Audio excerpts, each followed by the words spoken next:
everybody. This is a new episode of Off the Ropes with John and Josh.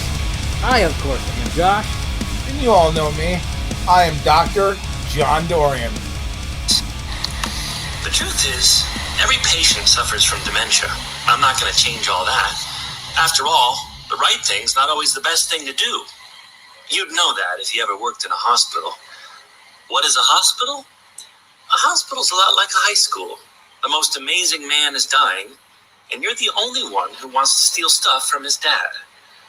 Being in a hospital is a lot like being in a sorority. You have greasers and surgeons, and even though it sucks about Dr. Tapioca, not even that sad. Well then. Might have actually stumped you for one. That was probably your best one yet. So, ladies and gentlemen, you all know me, Dr. Dorian. That's right. So, I'm gonna kind of take the reins tonight, because usually I don't get a chance to do this, because usually I'm not as prepared as I am tonight. So, ladies and gentlemen, welcome to episode, I believe, 9 of Off the Ropes with Joe. Or no, this is episode 11, isn't it? Nope, we're on 9. Oh, okay. So, see, I was right the first time. This is why Josh usually takes the reign. Welcome to episode 9 of Off the Ropes with John and Josh. He's Josh. I'm John. And Right. Today we're going to be talking about the Great American Bash and Fyter Fest. Both nights for both shows. That's right. So, Josh, overall, since we're going to talk about the Great American Bash first, what were your expectations going into Great American Bash night 1? I mean, I'll be honest, I don't think I had a lot of expectations. I mean, prior to this, me and you kind of looked over the match list. I even think on our last episode, we kind of mentioned... Yeah, we talked about it a little bit. The few matches that had been announced at the time. So I really didn't have a lot of expectations for it. Like, I like NXT. They do some good stuff, but I was like, I don't know what they're going to do with this kind of, like, it felt like all they were doing was just trying to compete with AEW. You know what I mean? Honestly, I absolutely agree with you. I think it was a ratings war on this one. Yeah. You know, you got 2 shows going head to head the same night. It's funny because that's mentioned in Fyter Fest. It is. They did mention that. Yeah. But before we get into all of that, I know there were a couple of news stories that we wanted to quickly talk about. Yes. I figure you can go ahead and start with, you said you had one that you wanted to mention. Let's start with Jeff Hardy in talks, has mentioned a little bit. He is thinking about leaving the WWE for good, taking the route of his brother. He's not happy with a lot of the current storylines going on right now, possibly just picking up and leaving for good. What are your thoughts?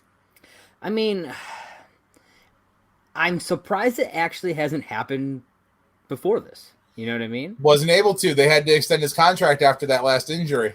I get it. I'm surprised this didn't happen years ago, though. Yeah, but they were happy when they first left. came back. He's left before, and all this stuff. But it'll be sad. I like seeing Jeff, but unfortunately, I don't think they know what to do with him. I really don't. I don't. Not without his. In my personal opinion, they don't know how to work with him without his brother somewhere in the company. And the WWE doesn't really know how to do tag teams very well in general.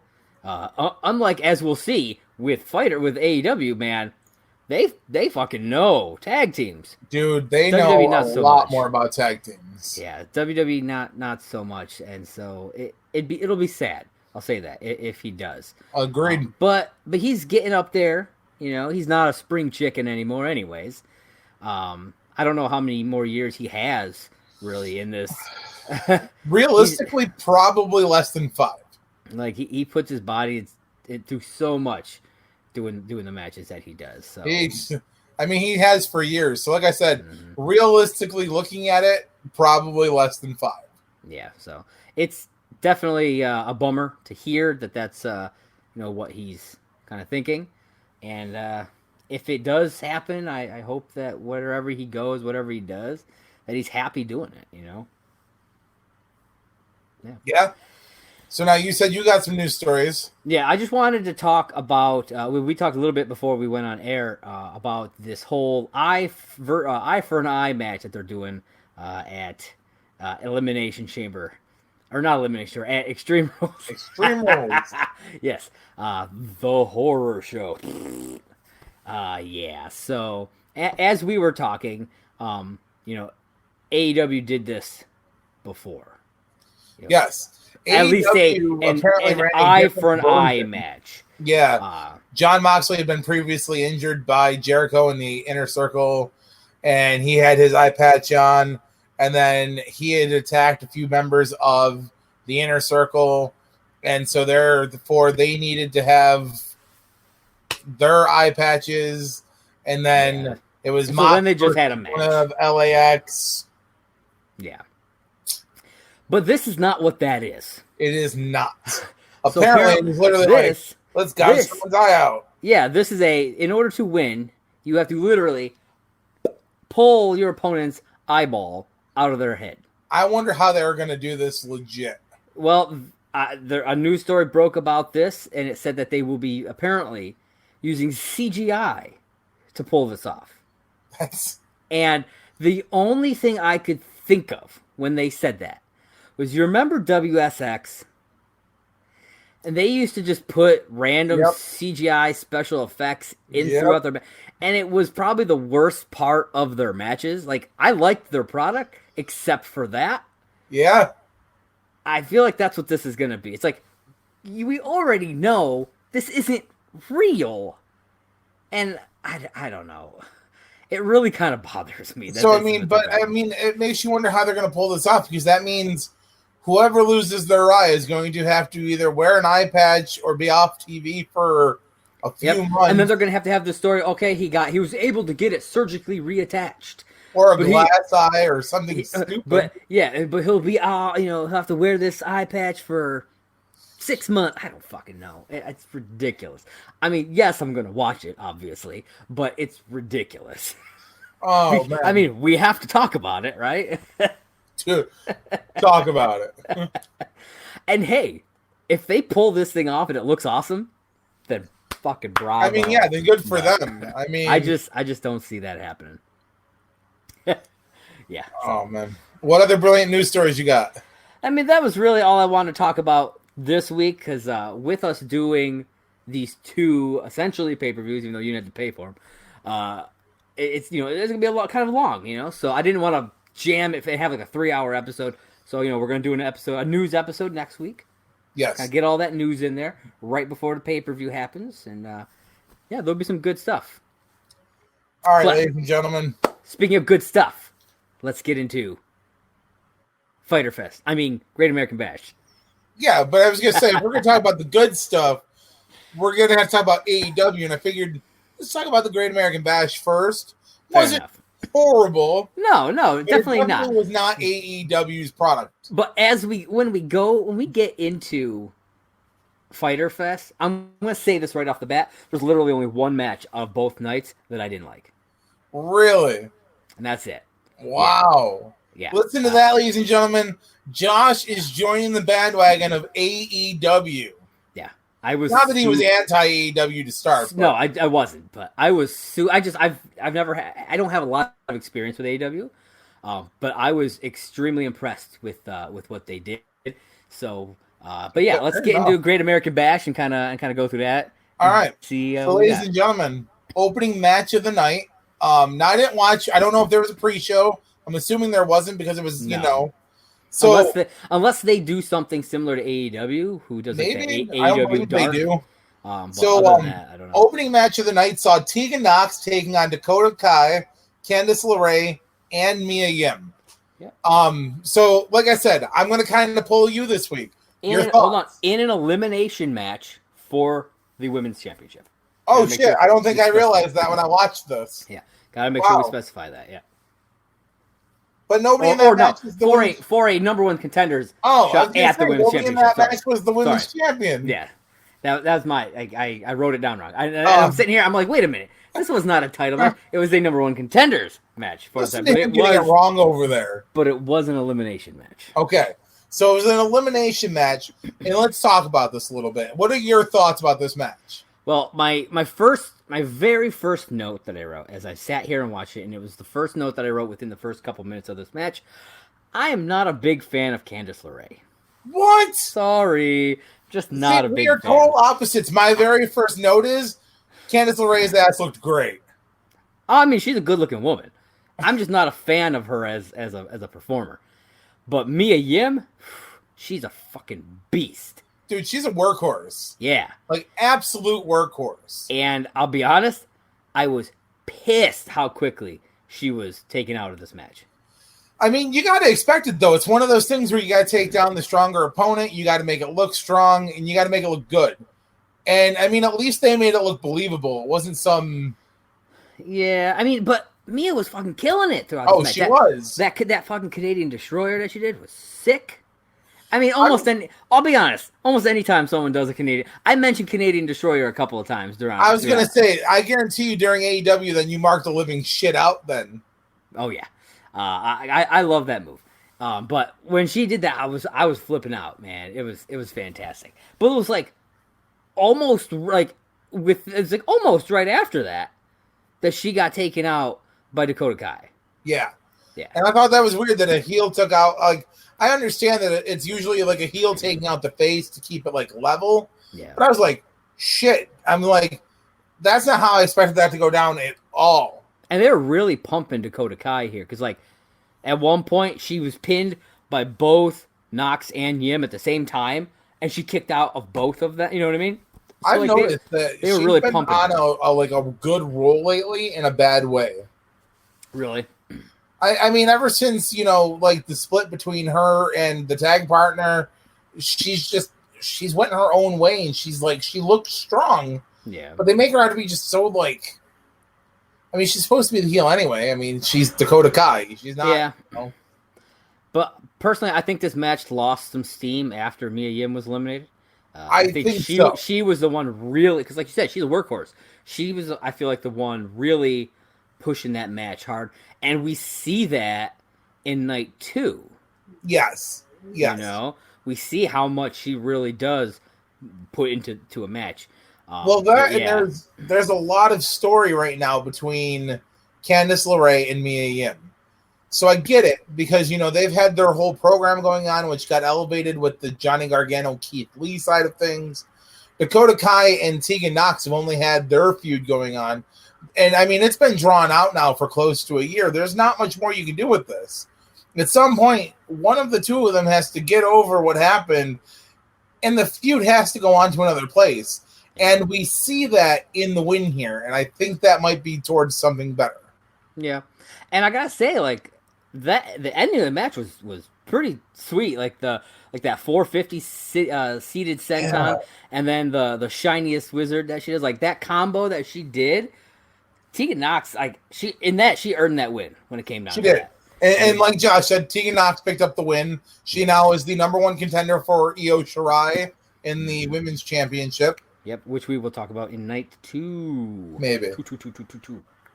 The next match of the night. Before that, okay, we saw a little something. I don't know if you got the chance to see it because I know you were watching some highlights. Yeah, I was watching shitty highlights. So, ladies and gentlemen, I apologize about how bad my review might be because I didn't get to watch it.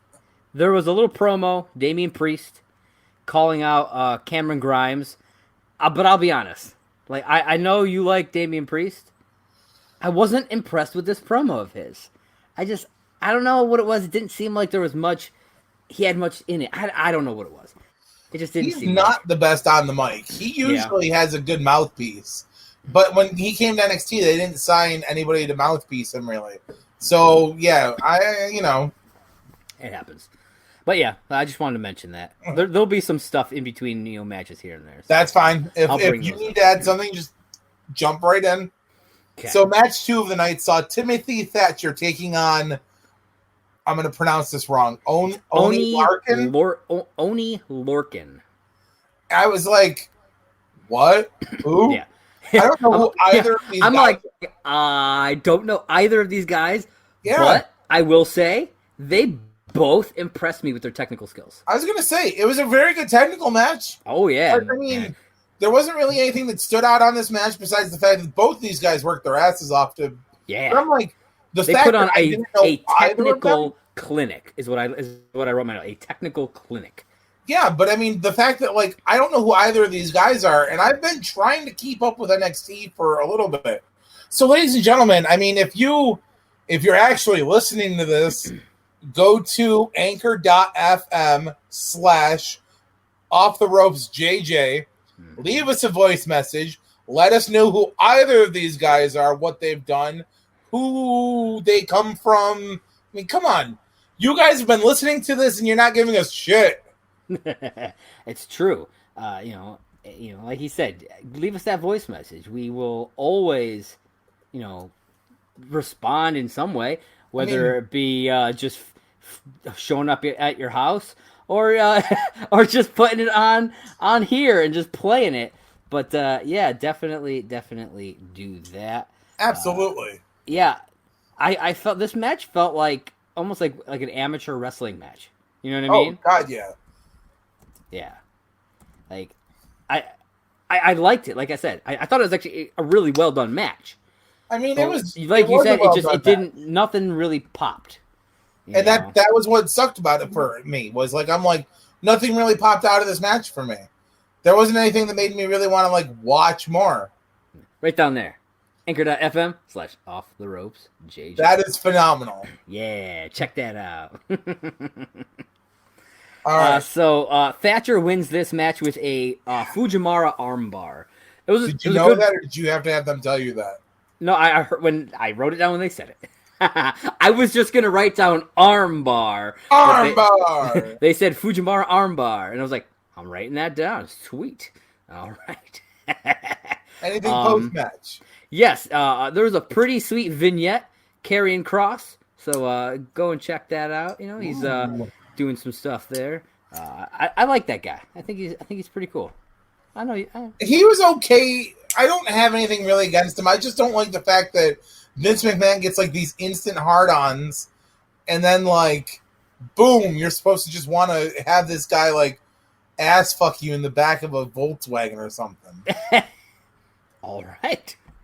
Yeah. Then all right. That. So the next match of the night saw Robert Stone and Aaliyah taking on Rhea Ripley. Yep, a 2-on-1 mixed handicap match. I was really stipulation of this match. If Rhea Ripley were to lose, she would have to join Stone's team. I was just gonna say I was really taken back by the stipulation on this match because I understand the build-up has been like Robert Stone's been going through this thing and like everybody's leaving him and nobody wants to join the Robert Stone brand. But I'm like, Rhea Ripley? I'm like, come on, like legit. This woman was on top of the business like 3 months ago, 4 months ago. And then here's Robert Stone who like, I don't know if he's lost a marble or two or if he's just been drinking Le Champ's bubbly or something. But like, Les Champions. I mean, yeah. I went into this match having like high expectations. This was what I thought was going to be. It's like I understand someone like MVP, trying to get like Apollo Crews. Like, I get that. Like that makes sense. But I really think Stone's like kind of reaching outside of his weight class. And that's what I'm saying. Like I was a little taken back, and like this match was good. It impressed me a lot more than I thought it was going to. Yeah, I've also never seen Robert Stone wrestle though. Rhea was impressive as she always is. Dude, she always is. I love her. Honestly, I wasn't really all that impressed with either Aaliyah or Robert Stone. The only thing Robert out of this match that really impressed me was the double Boston Crab. Yeah, but that was Rhea. You know what I mean? Yeah, but I mean, it still looked phenomenal. Oh, absolutely. It definitely did. You know what I thought was extremely funny? Technically... Are you talking about what she did to win the match? No. Oh, okay. Okay, because she did another double submission move. Oh, did she? Yeah. I was talking about the one during like towards the middle of the match. Okay. I noticed that they made Robert Stone be on like the outside of the Boston Crab, and then like Aaliyah was on top of him. Oh yeah. And I thought that was funny because if you'd have put him on the other side, it would have bent his pelvic region into the back end of Aaliyah, and that could have been like a sexual harassment type thing. So I noticed that they probably just wanted to avoid that completely, especially with all the hashtag speaking out. Absolutely, stuff. Like, I'm sure they were like, nope, let's just not even go there. I mean, of course, we don't have to mention who wins this match. I mean, obviously, they weren't going to have Rhea Ripley joining the Robert Stone brand. Yeah, but she dominated in this match. Yeah, she did. And she won with that sick, it was, they called it a double prism trap submission. And I'm like, oof, that thing was fucking awesome. I'd go to prison with Rhea Ripley. I'm sure you would. Had another vignette with Roderick Strong and Dexter Lumis. Technically a Roderick Strong vignette, but like they would show images of Dexter Lumis leading into their match, which happens next. And that is the first ever NXT strap match. Roderick Strong versus Dexter Lumis. Absolutely. Now, before I talk about this match, I'm going to talk about something that I kind of noticed because I did watch the vignette. And I'm noticing something, and I want your opinion on this. All right. Do you think Roderick Strong is going to turn on the Undisputed Era? I think that it's possible. The way I'm seeing this right now is that Dexter Lumis, he's that brooding figure. He's that guy that Roderick Strong has been afraid of. Now, every person in the Undisputed Era, Adam Cole, NXT champion, Bobby Fish, and O'Reilly, Kyle O'Reilly, tag champs. Roderick Strong doesn't fit into that little mix anymore. Yeah. You know, they had all the gold for a while, and then they started losing it. Now, Adam Cole calls the shots. I have a feeling after this, Roderick Strong is going to stand up and be like, why are you the leader? You lost your gold. It's my time. Yeah. Yeah. But I agree. I definitely think that I feel like that faction's probably short-lived now. Absolutely. Especially because I don't see Adam Cole staying in NXT for too long. I can see him getting called up to the main roster. And I wouldn't be shocked if that, I mean, we're kind of jumping ahead and spoiling a little bit, but of night 2. But, I mean, hey, that was spoiled even before the match. I was going to say that was spoiled even before it happened. So, yeah, so. But yeah, so Roderick Strong versus Dexter Lumis in the first ever NXT strap match. One of my favorite things that happened during this match, right off the top, strap on Roddy chants, hilarious. Did you hear those chants? I did. Strap on Roddy. I was like, oh my God, that's fantastic. I was actually surprised WWE let that go down. Yeah. Like because it's pre-taped. They could have easily taken that out. Oh, easily. Easily could have overshadowed that. Yeah. Not like now, what are your thoughts? But yeah, you know, Roderick Strong gets in there right off the bat, attacks Lumis before the strap is even put on. I thought that throughout this match they made a real decent use of it, of the strap itself. Absolutely. That was something I was worried about. I was like, you know, you could be strapped together, but if you're not really using that strap, what's the point? You know what I mean? Now, take it from somebody who's been chained to somebody before. Mm-hmm. It is so hard to remember your spots that have been planned out, making sure you're always within an arm's reach of something that needs to happen, and at the same time, obeying what the referee needs to be able to call. Yeah. Because when you are, like, I've done a chain match. Like, I was dog collared to somebody. So I was a little bit different than a strap.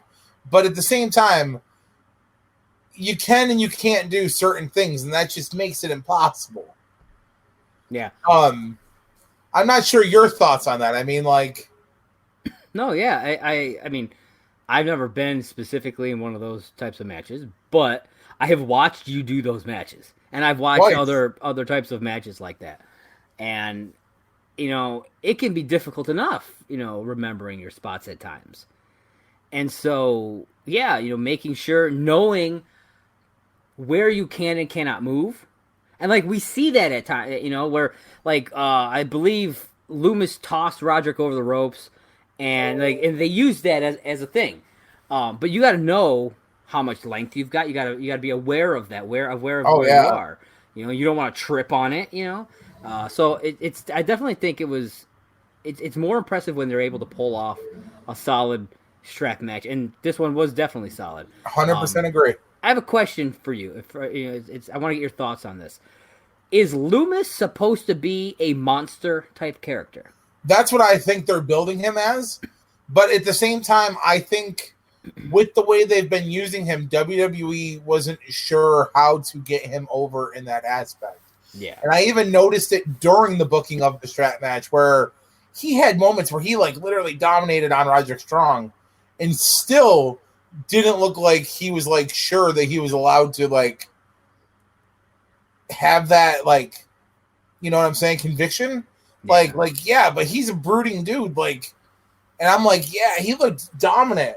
I mean, even when so spoiler, Dexter Lumis wins the match. Yes. And even in the final seconds, like both arms up, and he's just kind of like, yeah. And it's like, are you supposed to be the big heel? Or are you supposed to be like in the shadows of Karrion Kross? Like, I don't get it. Now, you mentioned, Lumis wins this match, but you failed to mention how Lumis wins this match, and that's via submission. Now, I say this because that is now 3 matches in a row tonight. In a row, one via submission. That's very true. Actually, I didn't even pick that up as yeah. I didn't even think to note that. Yeah. 3 matches and like submission wins aren't that common.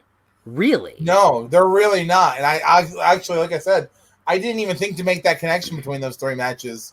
So I give you a lot of credit for noticing that. Yeah, because like after the second one, I didn't think anything of it after Rhea won her match. But then seeing him I was like, really? Another submission? I was almost disappointed because of that. And then I was like, wait a minute. I had to scroll back through my notes because I wrote down how they were won. I was like, this is the 3rd submission in a row. I was like, what is going on here? Yeah. So I figured I had to bring that up. I thought it was kind of interesting that they would book it that way. But I don't know. I guess they're doing whatever they want to do, I guess.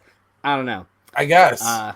So after this match, they ran a promo. It was actually a really solid promo for the winner take all match for night 2. Yeah. Yeah, I thought it was a great promo. I don't know who does their promo packages like that, but I don't know. It was good. But I mean, I thought it was really good.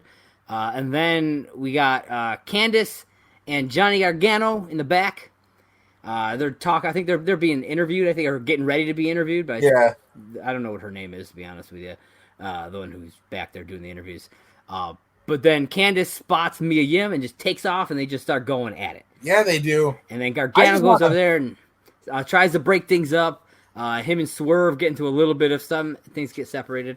Well, did you notice that, like with this moment that breaks out right here, right before the main event, they essentially set up for every match that happened on night 2.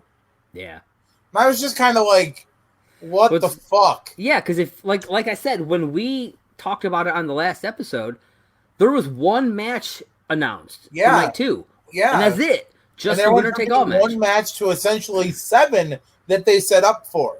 Yeah. And I was like, oh my, and like everything unfolded right here before the main event, like you were saying. I didn't mean to cut you off about it. No, it's fine. But like, it was crazy because then like you've got like this happening, and then all of a sudden like boom, over here's happening, and oh my god, what are you missing over there? Because something's going on over there too. I mean, this one interaction set up 2 matches. Yeah. We got the street fight, and then we got the Gargano Swerve match that happens. Honestly, I forgot Swerve even like was there. Like, I'm not a big Swerve fan to start. Like, he's kind of like Bianca Belair to me. Okay. I'm like, okay, yeah, we got this guy. Yeah, he can wrestle. He's kind of cool, but I don't really want to see him. You're like, I could take him or leave him. I don't care. Yeah, I get that. 95% of the time, I'll leave him. And then Legado del Fantasma came out. Santos Escobar talks about the legacy of Lucha Libre, says that Lucha Libre isn't defined by the masks, and that he will rebuild the legacy in his image. He's interrupted by Drake Maverick, who charges the ring to no avail, but before Santos could take out Drake, Breezango runs out to his aid. First off, I want to get your thoughts on Santos Escobar and Legado del Fantasma, this whole interaction. Drake coming out and the return of Breezango, and then the setup for this match. I mean, we were just talking about how setting up matches, throughout the night. Here's another match that gets set up for night 2. So how do you say it? Is it Legado? Legado. Legado. Yeah, Okay. Legado. So Legado del Del- Fantasma. Phantasma. Phenomenal. Phantasma. Yeah, I have Phantasma. that. Oh no, I do have it written down as Phantasma. Phenomenal shit. I love the three of these guys together. Yeah. I love that Phantasma took his mask off and now he's Escobar. Santos Escobar. Yeah. Now, I love the cartel version of this gimmick, and nobody can tell me otherwise that they're not running a cartel style gimmick, because even during night 2, during the freaking match, there's a cartel reference. I don't think I saw I'll get to that during the match. Yeah. But what did you think about his stance on Lucha Libre? I love it, and I completely agree with him. Okay. I'm going to sidebar his statement, and I'm going to refer back to WCW for a minute. Okay. 3 people, come to mind in his statement that masks do not make the wrestler. And I'm going to give them to you in no specific order, so don't think I'm picking people over people. I'm going to start with the least of the people, though, on my list. Psychosis. Psychosis lost his mask, went on, and did some great shit. It's true. Juventud Guerrero. Oh, yeah, man. Took his mask off. He did phenomenal after he lost the mask. And third, and certainly not least, Rey Mysterio. Now, his didn't stay off, but his didn't stay off. And say what you will about Rey Mysterio's late days in WCW, Filthy Animals, and so on and so forth. He did some great stuff, though. But Rey Mysterio has proven time and time again that his mask does not make or break him. Yeah. I mean, we've seen it thousands of times. Wrestlers take masks off. They put masks on. I agree with his statement that a mask does not make the gimmick. And I don't know what WWE did with him to get him to take the mask off. The first Sin Cara, The first Sin Cara. And I think he did much better outside the mask. I'm not 100% sure who he was before he became who he is now, but Andrade in Mexico, and same with Alberto Del Rio, wore masks. Okay. Or let's look at this one. Oh my God. Oh, El Generico. Yeah. Better known now, Sami Zayn. Yeah. Guys who have worn masks 90% of their career can take a mask off and they can do fine. Now, I've heard from plenty of people, and I have also wrestled under the mask at least once. It's true. Masks give you limited sight. Masks, they don't stop you from hearing, but you can't hear well. Yeah. Well, it depends on the mask, but yeah. Yeah, depending on the mask. So there are points where, I get it. Take your damn mask off. Be who you want to be. But I also, like I said, I agree with Santos' statement that if he's going to redefine it, he's already proven to me he's got what it takes to possibly be an NXT champion. Yeah, I agree. What about you? What do you think? Yeah, I love, I didn't really know much about these guys, but just their demeanor, the way they kind of present themselves, even their personalities, I thought were think interesting here, and it made me want to see more of them. I think that they're impressive in the ring. We'll see that in night 2 a bit more, but I think somebody had mentioned something about a cartel earlier. I don't know what you're talking about. So okay, so we end up in the main event, ladies. Wait, I didn't get your thoughts on Drake Maverick and Breezango. Sorry.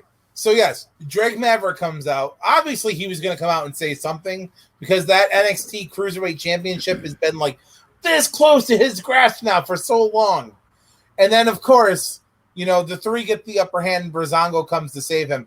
And can we just talk about for just 1 second how great Breezango actually look?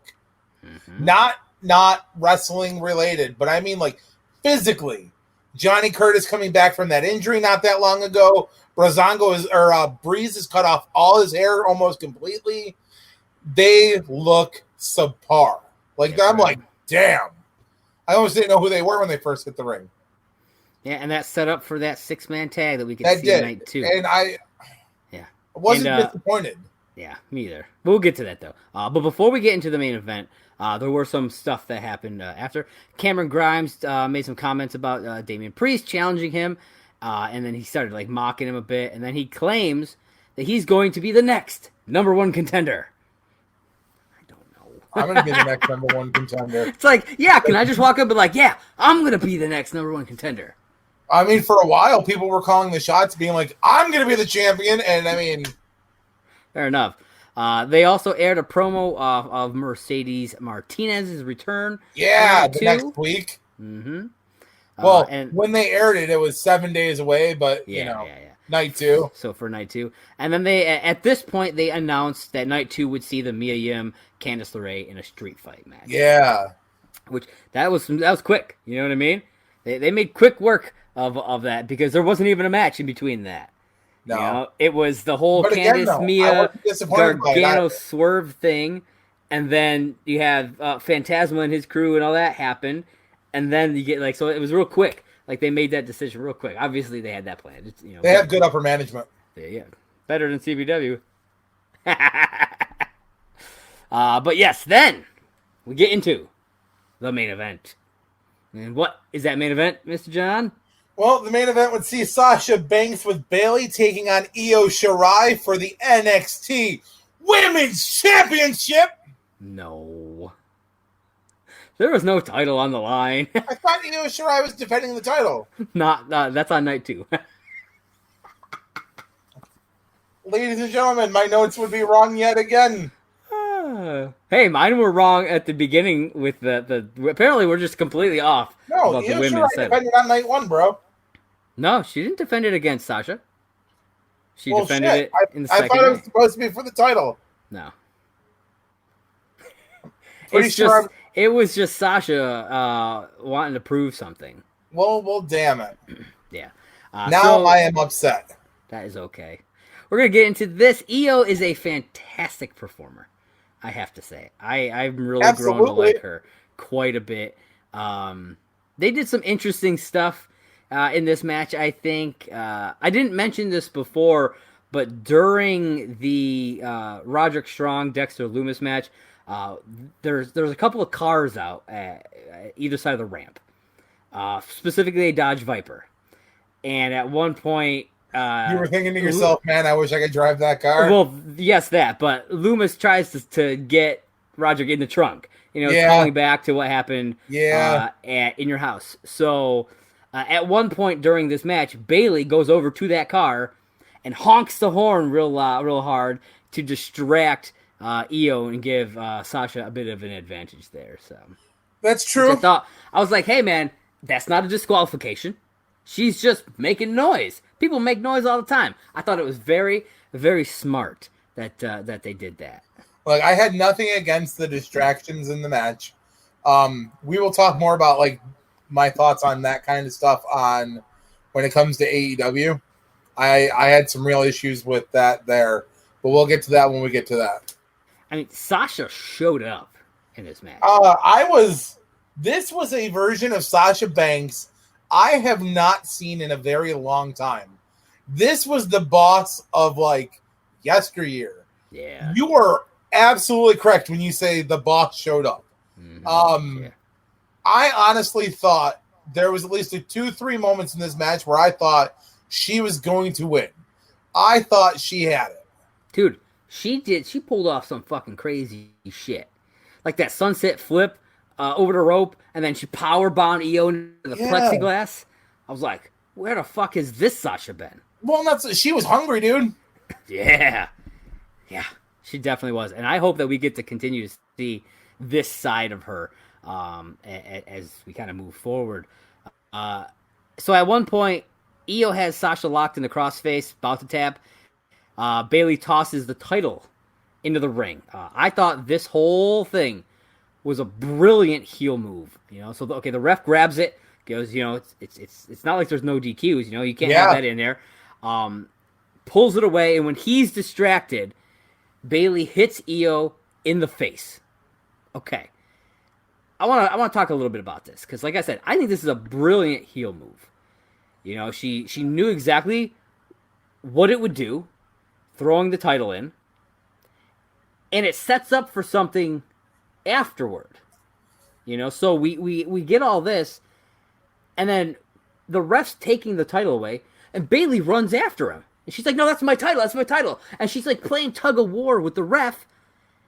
And she had set the other title on the ringside. Yep. So Sasha goes to grab the title, but someone stops her. And that someone? Asuka. Because who's ready for Asuka? And right there, Sasha's looking at her. They both have the title. Mist, baby. Bam. I didn't think they would use the mist. I didn't think they would either with the pandemic, but... And I was flipping shit during this scene. It was fantastic. And this led to Shirai winning this match. Yeah. Yeah. And honestly, like you said, it was a great use of the... I'm not going to call it outside interference because, I mean, it was, but it wasn't. But at the same time... Turnaround's fair play, man. Turnaround is fair Absolutely. play. I marked out, though, at the whole, Asuka popping up. But at the same time, my highlights didn't really show her doing anything. My highlights showed her just kind of stand there. But I thought Io Shirai hit the mist. Yeah, nope, that was Asuka.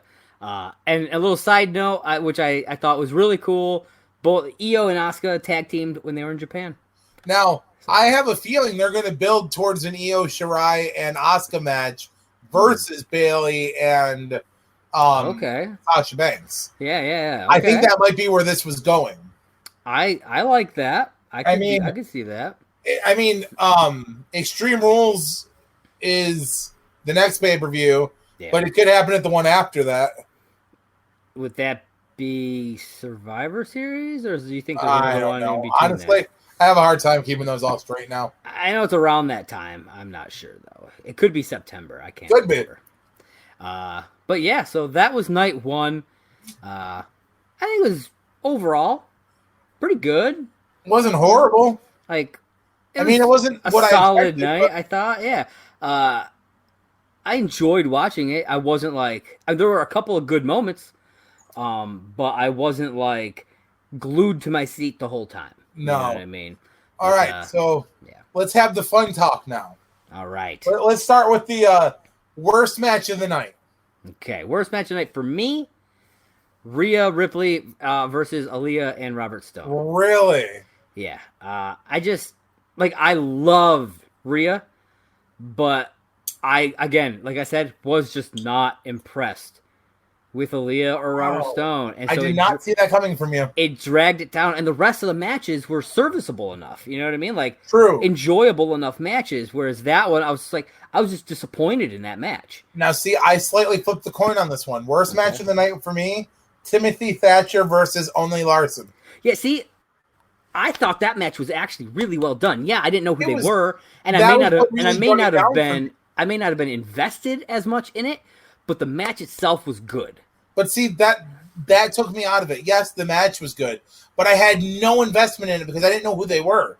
Fair enough. I wasn't oh my God, this dude has to win this match. Or oh man, I can see where the future of this match is going because of this. No, I will say, if Aaliyah and Stone had stepped their game up and made a better match, I would probably be agreeing with you because that was my second. That was my second to bottom. All right, so let's go for MVP of the night. Okay, for me, Rhea Ripley. I think she dominated in that match. She showed why she should have that title back, and she reaffirmed why I fell in love with her in the first place. I picked Rhea Ripley, but I'm not gonna lie, I almost picked Sasha Banks. Yeah, I was close. I was close to that because Sasha really pulled her shit together, and I was like, "Ooh boy, this is a tough one." Yeah. All right, moment of the night. There's only one moment of the night for me, and that's the Mist, baby. Been waiting for that for so long. Now it's funny because beautiful. I too picked the Mist, but I picked it because I thought Io Shirai hit it, not because of yeah. But it was the Mist. And last but not least, match of the night. Io Shirai versus Sasha Banks. Really? It blew me away. I loved every second of it. As much as I loved that match, and I know you didn't like the one I picked the Fatal 4-Way. Okay. I just think that it kind of lost, like I said, it lost some of its gusto after Mia Yim was out, and so that was the biggest reason why. So okay, so I'm gonna call this the reason why I picked this match. I'm gonna call it the seven layer burrito effect. This had a multiple reason why I picked this to be my match of the night. For one, I felt really bad that Mia Yim got the quick boot out of that match. Mm-hmm. 2, set up for the next night, night 2, because we knew we were at least getting something out of this match. I honestly thought they were going to pull the string and have a Tegan Nox promo setting up for her wanting Io Shirai, but instead we ended up getting Mia Yim versus Candice LeRae, and I didn't expect that. So that was like, I was like, what? And then once we actually got that set up, I was like, hell yeah. But overall, I was just like, man, it had layers to it. And I was like, shit, okay. I didn't expect Tegan Nox to get the win. I honestly thought Dakota Kai was going to win it. And then when Dakota Kai didn't win it, I was like, well, shit, okay. They're really going to put all their eggs in the basket for Tegan Nox. It's about time. Let the shiniest wizard have its moment. Yeah. So, out of 5 boots, what would you give night 1 of the Great American Bash? That's tough. I'd say probably like an easy 3.5, 4 boots. Yeah, 3.5 is where I settled on it. Yeah. It wasn't like it was over exuberant, but it wasn't like it shit either. I mean, it was a solid pay-per-view. Yeah, I thought they had some good stuff, but they had some not so good stuff that dragged it down a bit. So, all right, so now we're gonna get into night 2 of NXT's Great American Bash. You want to take the reins on this one? Yeah, dude, they wasted no time. The first, like literally, I turned it on and bam, right into the first fucking match. They didn't have any sort of intro or nothing. They just got right into it. And that first match, I did not expect it to be this match. And I didn't expect it to be this match either. Yeah. But I'm not disappointed that this is what they led with. And they started off with Candice LeRae versus Mia Yim in a street fight. Whoo-wee, man. So, for the NXT version of this is where I'm pulling this out for the night. Let me tell you something, brother.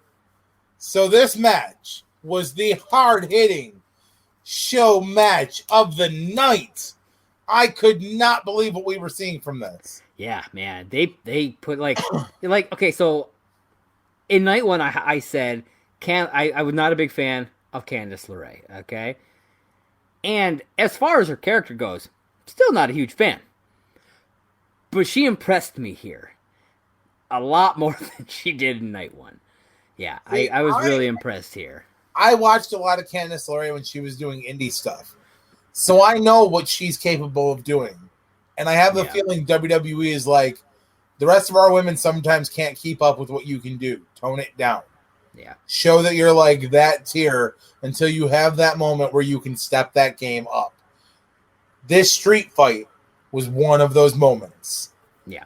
Now, and to tell you how kind of crazy this match got, within the first, say, 2 minutes maybe, the ring was filled with weapons, and they had both beaten each other down with a kendo stick. Yeah. Literally within the first 2 minutes of this match.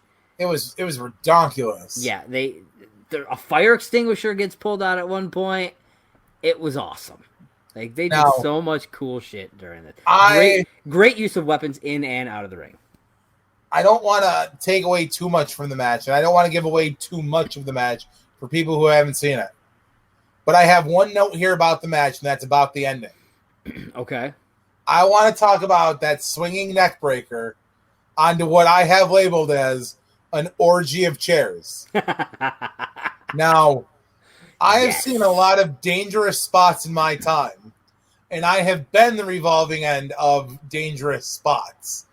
But, oh my God, if I didn't almost flip my laptop in excitement when I saw that move and was like, holy shit. Dude, I literally wrote in my notes, holy fuck. Diving, swinging neck breaker into pile of chairs. Yeah, see, you went for pile. I went for orgy. Fair enough, yeah. I was too distracted by the actual, act of it to come up with something funny. Speaking of spots, that garbage can spot, dude, I want to do that. You're on. I mean, I thought that was awesome. You know? I haven't seen anything like it before. Woo-wee.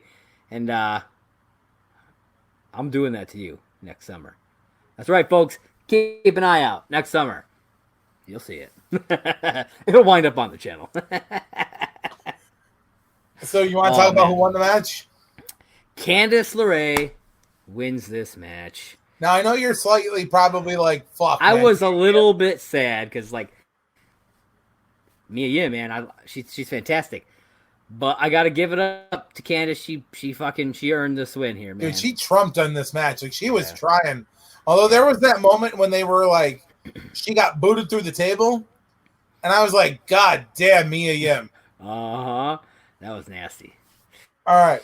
So match number 2 of the night saw Bronson Reed, who I had only ever heard of. I've never seen him, taking on Tony Nese in his all-in-God's forsaken fucking, like, 6-pack, 8-pack of fucking ribs.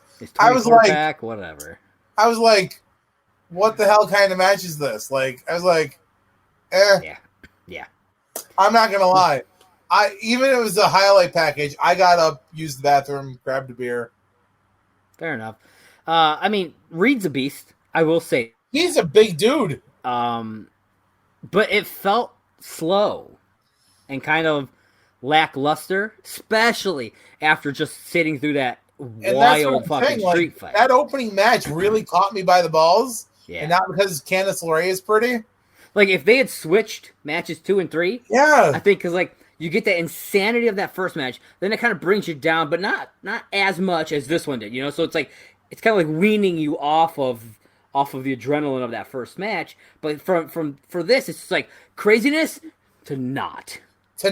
Like, not even a bit. And it was a decent match, but there was like barely any energy in it.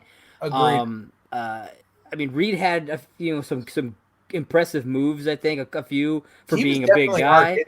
And he had that diving splash at the end, but I mean, I wasn't super impressed with it. Yeah.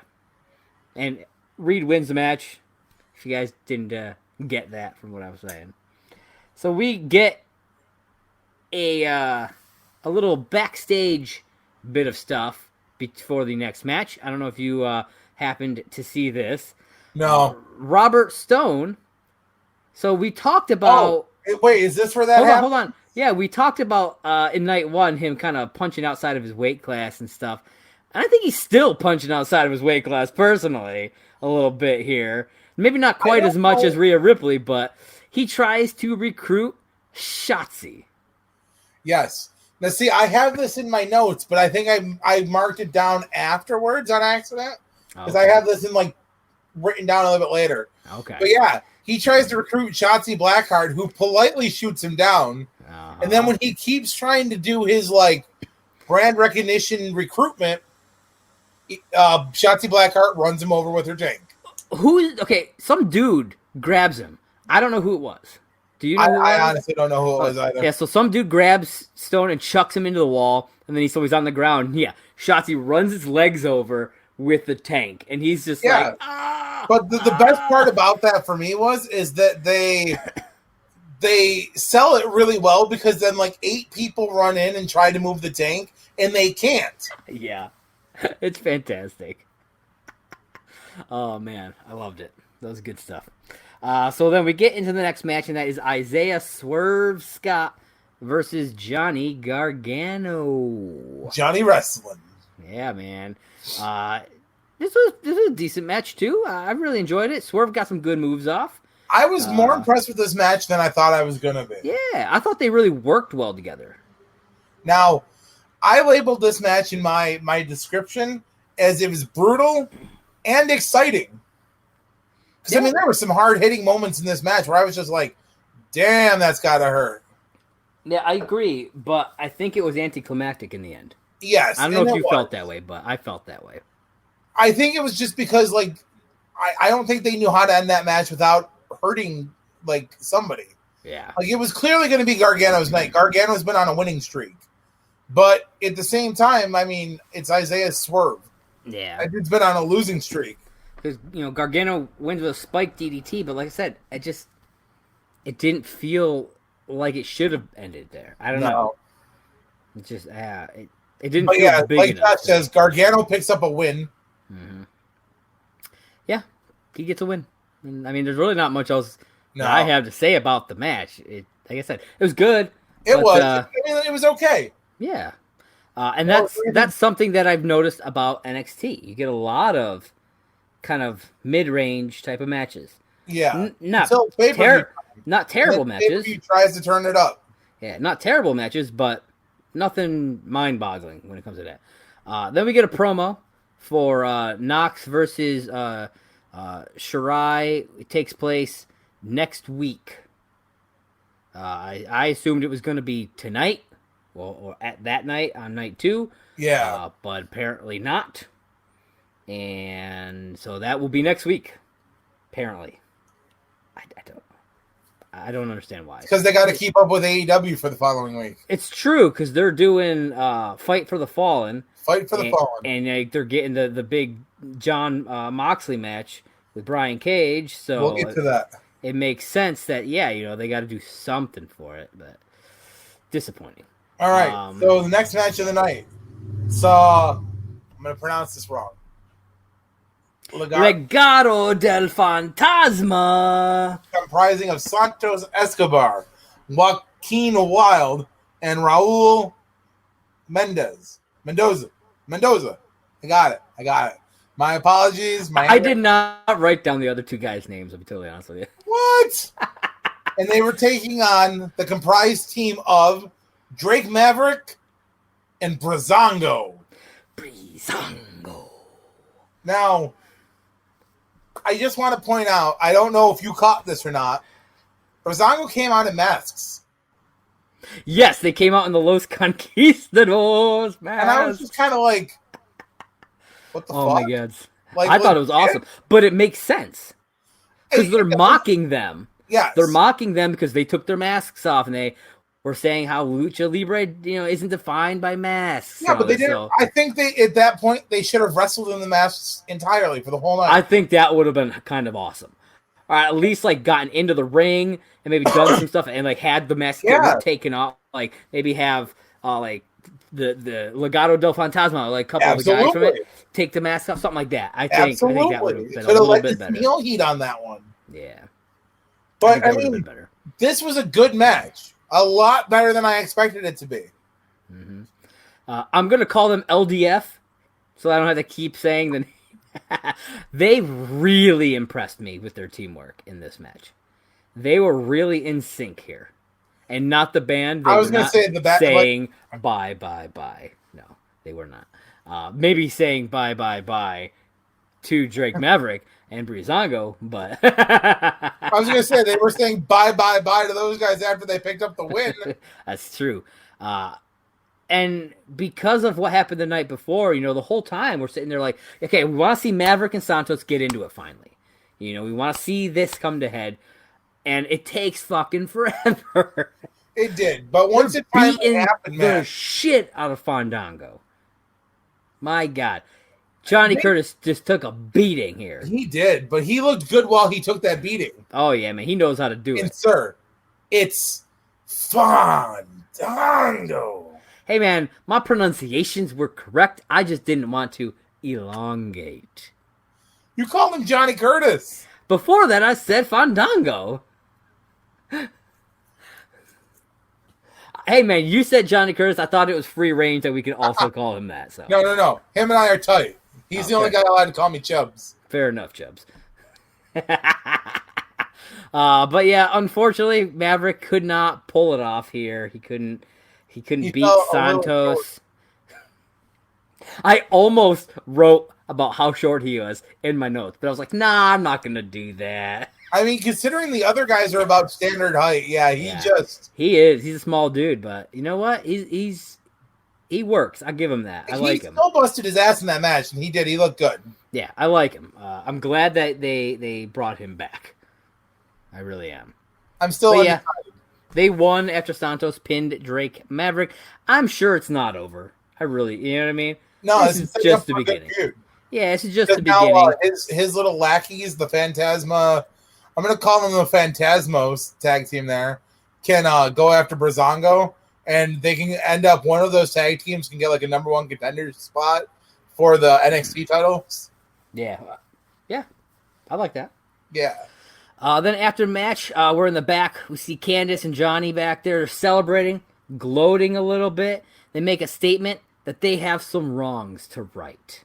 So I'm interested to see where they take Yeah, I have no idea where that's going. I don't know. But I'm interested to see where it goes. I would be interested if she was going to take her top off. All right. I mean, I don't think WWE is in for doing Playboy anymore, but so I'm not talking about Playboy. I'm just talking about in general. No, I'm just saying. She can text me. And so the next match was Santana Garrett, who I have no clue who that was, and versus Mercedes Martinez. Who, I'll be honest, I didn't know who she was. What? Because she wasn't here. She was out when I kind of got into NXT recently. She's been in like 2 of the women's rumbles. I've talked about Mercedes Martinez. And I haven't watched those.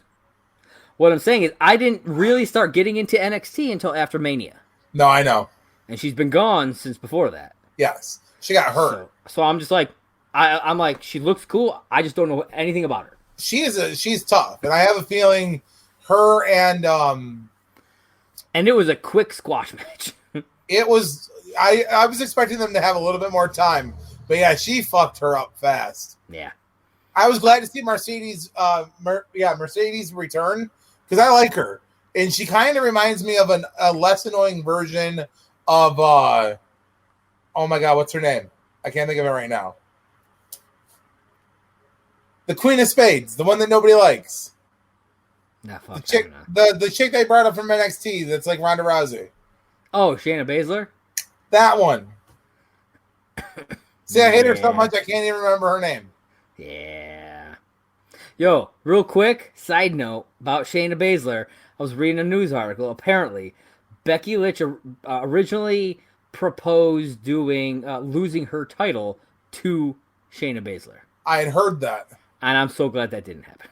Yeah. Just putting that out there. Now, anywho.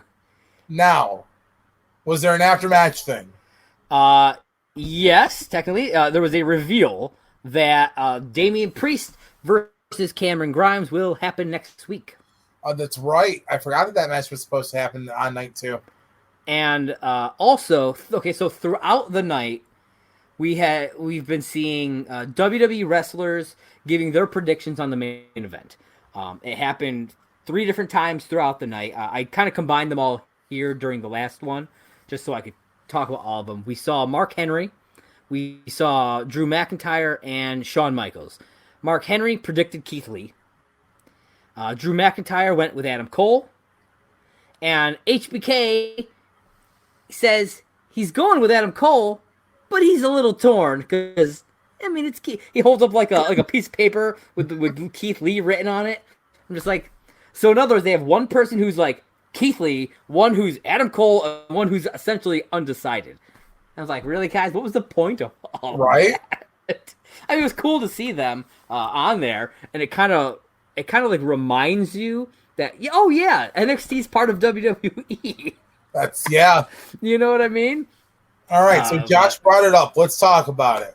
Hell Ladies yeah. and gentlemen, the main event of Great American Bash, night 1. Night 2. Or night 2, sorry. The main event of night 2, Keith Lee, the North American champion, versus Adam Cole, baby! The NXT champion.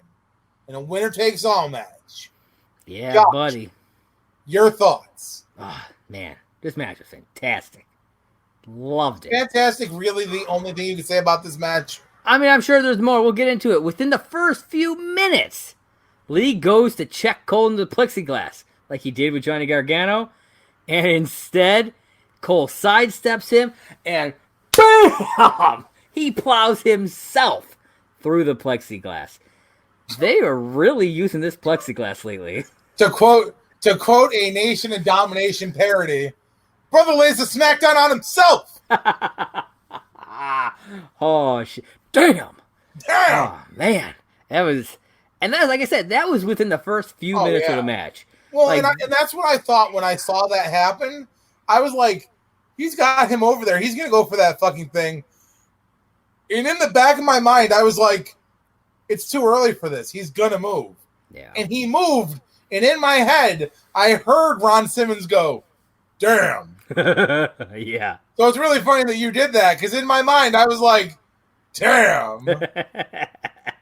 But yeah, these guys, they put on a fucking clinic during this match. I'm just going to say, they tore the fucking house down. Oh, yeah. Like, this match. They tore it down. They set it on fire. They dug a grave to bury all the fucking loose pieces of wood. I expected this match to be good, especially after the spoils. Like, I was like, oh.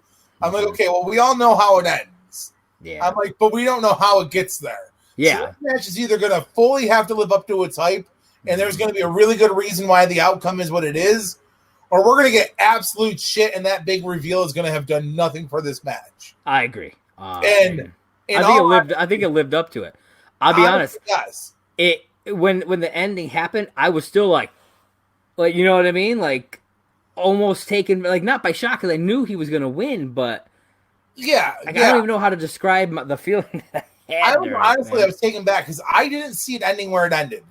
Yeah. I thought I had another couple minutes left in it. And then all of a sudden, Keith Lee's like, BAM! And then there's the 1, 2, 3. And I was like, oh, fuck. Keith Lee had some fucking sick moves during this. That fucking moonsault he did? Yeah. Dude. That fucking clothesline that looked like Adam Cole almost broke his fucking neck. So Jesus. This reminded me of when I did that tried to do that moonsault and almost broke my neck. So now this being the first ever winner takes all match in NXT. Keith Lee is now the NXT North American champion and the NXT heavyweight champion. And on top of that, he ended the historic reign of Adam Cole. Yep, over a year. This was not a pay-per-view main event. This was a televised main event. And for anybody who did not watch this match because of the fact, like, it was spoiled, shame on you. Because this shit was good. Damn right it was.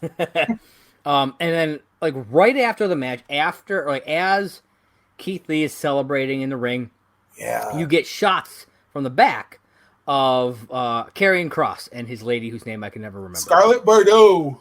There you go. Kind of looking on.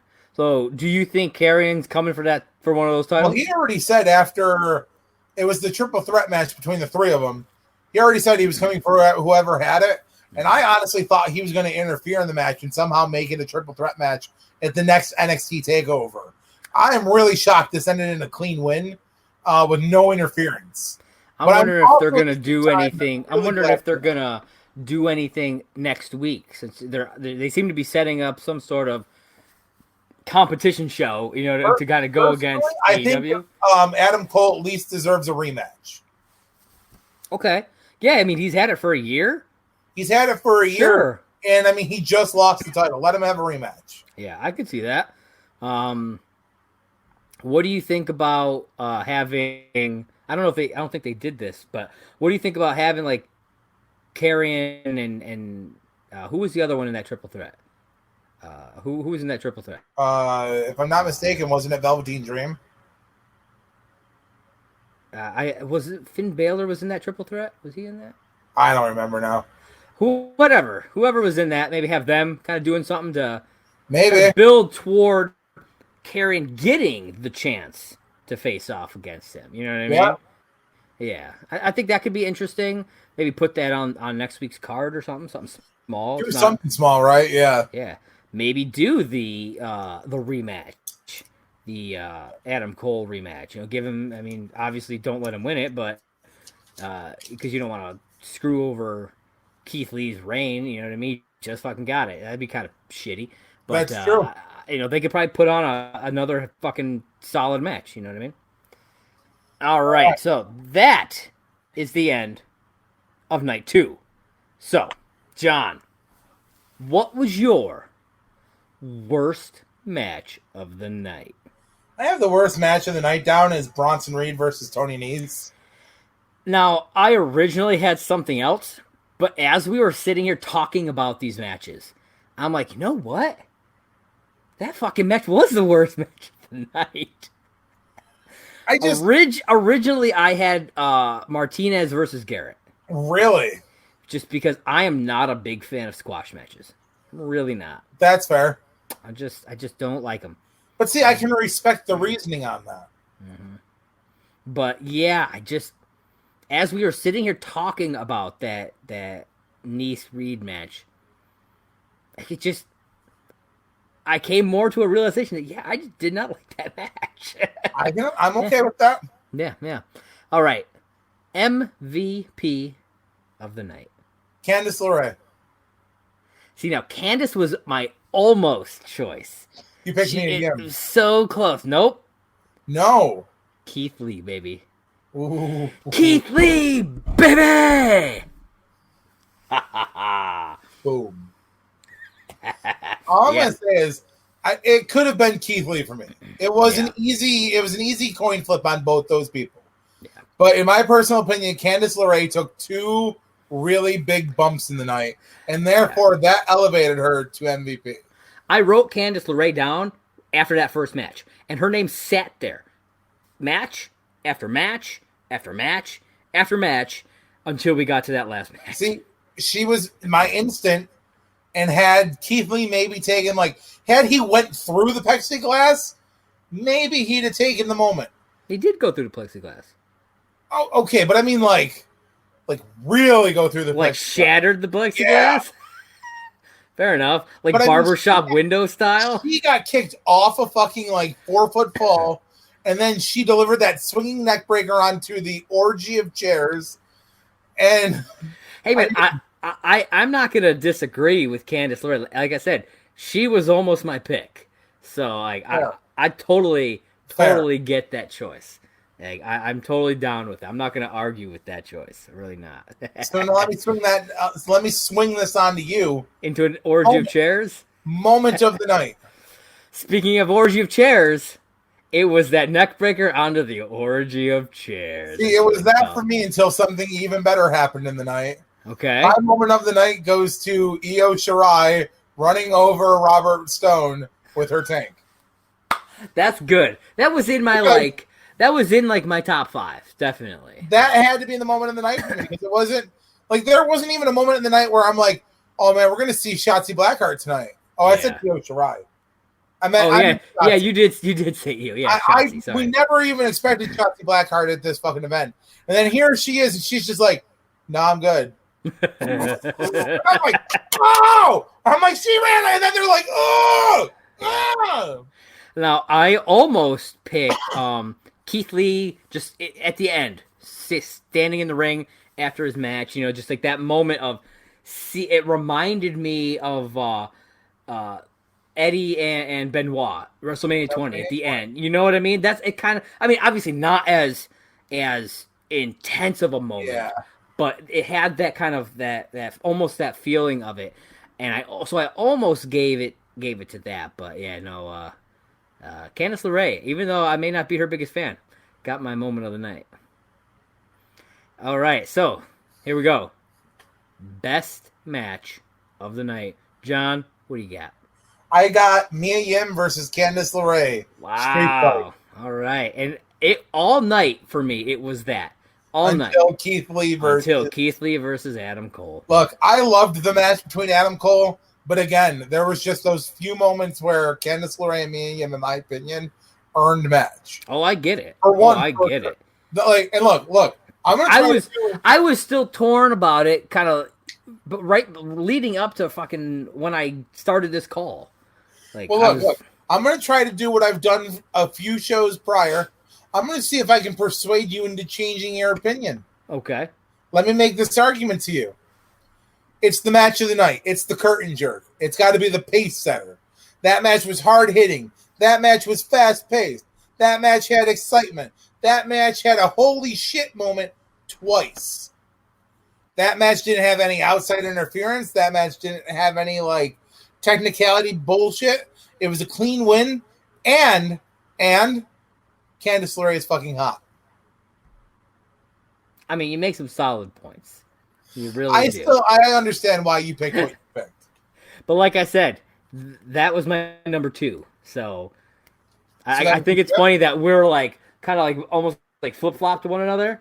You know, like my number 2 is your number 1, and on several of these things, I think that's really funny. We are always very similar when it comes to a lot of these like reviews. Yeah. So it never shocks me that like we're like back and forth on a lot of this. That's true. That's true. Now, and yeah, so that is the end of Great American Bash. Now, ladies and gentlemen, don't think we're done yet. This is not the end of Off the Ropes. Not yet. No, sirree, Bob. Now, ladies and gentlemen, we've still got Fyter Fest. Now, we bring to you night 1 of Fyter Fest. And ladies and gentlemen, let's just say it kicked off with a bang. And I mean legit bang, because it opens with Chris Jericho coming out with pyro. Yep. Now, I thought this was great on multiple reasons, because he actually makes a joke about it as he sits down at the commentary table. He pokes fun at Excalibur and says, "Bet you've never had pyro." Yeah, I caught that. I thought that was really funny. Now, one of the things I would just like to, I would like to say is, where the hell did Chris Jericho get that jacket? Where does he get any of his jackets, man? I don't know, but I feel like this one might take the cake. He's get some wild jackets, man, throughout his career. Dude, somebody made a coffee table book all about Jericho's jackets. How'd you call it? Jericho's jackets. I might buy that. Just saying. And the jacket is a jacket. You're blowing my mind. It just like full unfolds into like a paper jacket. I like it. All right, ladies and gentlemen. So match 1 of the night saw MJF and Wardlow opening the night, cutting a promo on Jurassic Express. Yeah. I almost called them Jungle Express. I accidentally wrote down Jungle Express, and because that's how they accidentally referred to them. Okay. I realized that they're Jurassic Express. Yeah, because I had that written down too, and then I was like, wait a minute. Maybe I'm just wrong. I don't know. Before I talk about Jurassic Express coming out, I want to talk about MJF's promo. Okay. Now, in my personal opinion, MJF is a phenomenal talker. Yeah. But there were some shots he took during his promo that even I was like, damn, that's a little harsh. Okay. One of the shots he took was that Jungle Boy is nobody except a name made off his daddy's money. Now, that's a hard shot to take at somebody, because Jungle Boy... Who's his dad? Luke Perry. Oh, really? It's Jungle Boy Jack Perry. We've talked about this before. I feel like I forgot that was him. Okay, and you probably did. Yeah. So, and then the other shot he took where I was like, fuck, that's really harsh. He says the Luchasaurus is greener than his tongue. Oh, fuck that, man. Now, I know it's all like part of the show, but there are just some shots you don't take at somebody. And that shot of the green tongue thing, I was like, holy shit, like that's harsh. And I don't think that's true in any sense. Like, I watched this match. No. And fucking Luchasaurus, man, impressed the fuck out of me. He reminds me of a young Brody Lee. Yeah. Like, he does a lot of shit that, like, he shouldn't do for being a big guy. But at the same time, I'll get back to that in a second. Jurassic Express comes out, and, like, they cut off, like, the whole MJF thing. The match starts. You missed a comment, though, from MJF. Okay, go ahead. We had kind of mentioned it earlier during the Great American Bash talk. And it was that he makes the comment that they are in a ratings war. Yes. And that's why he's wrestling these people again, because he is ratings pretty much. Yeah. You're right. Obviously taking a shot at NXT, WWE and NXT. Yes. Because they, Great American Bash and all that stuff. I thought that was interesting. Their opening contest would have went up against that street fight. Or no. No, the four-way. The four-way. Yeah, and in all honesty, had I seen this match on paper beforehand, I'd have probably tuned into AEW on that match. Yeah. Yeah. Yeah. And I'll be honest, it was a better match. It was a better match. Now, I liked the four-way, but this was a great match. This was a great fucking match. In its own way, weren't they both four-ways? Fair enough. That is true. We got some great tag action from MJF and Wardlow, I thought. Now, I don't know if you remember this or not, but you were with me one night. We've met Wardlow. Really? He was at one of the indie shows we've been at before. Oh. And you legit looked at him and you were like, I'm not impressed. To his fucking face. Huh. Oh, wait. Wait, that was him? Uh-huh. Oh, shit. I stand by that. Yeah. He was at BCW the night we went to BCW, and you like legit just to his face. You were like, I'm not impressed. Now, well, I'm and I'm going to say this. Because, we have a lot to talk about, and we're already an hour 20 into this. So I'm going to skim a little bit more than I usually would. But I'm going to say the back and forth from both sides of this were amazing. Mm-hmm. Wardlow hit a bunch of moves I'd never seen him do before. That fucking Swanton was the running Hurricanrana? Yeah, beautiful. But he's not the only one hitting fucking moves, man. Jungle Boy with those fucking 3 dives in a row out to outside the ring. Oh, yeah. Dude, man. I was like, wow. Yeah. Now, of course, Jurassic Express picks up the win. Yeah. Now, the one thing I want to talk about with the whole picking up the win thing, though, I thought it was really funny because I don't know if you know the whole story about the diamond ring that he's wearing, but he won the diamond ring in during the Double or Nothing pay-per-view, and he'll when there was a crowd, he would make people kiss the ring and stuff. And I love that he tried to use like a set of brass knucks, and he stopped, and then fucking Luchasaurus kicks his hand. And kicks his elbow, pops it into to pop Wardlow right in the face. And I was like, yeah. That was a good spot. I really thought that was a really good Marco's stunt kind of getting in there, trying to help out Jurassic Express was kind of funny. Yeah. He fucking picks him up, and I think Wardlow picks him up and chucks him. It's not.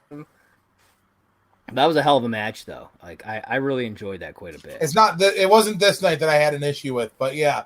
I'll get to it when I get to it, but yes. And like I said, Jurassic Express picks up the win. Yes. I was really happy about that one because I really like Jurassic Express. Yeah.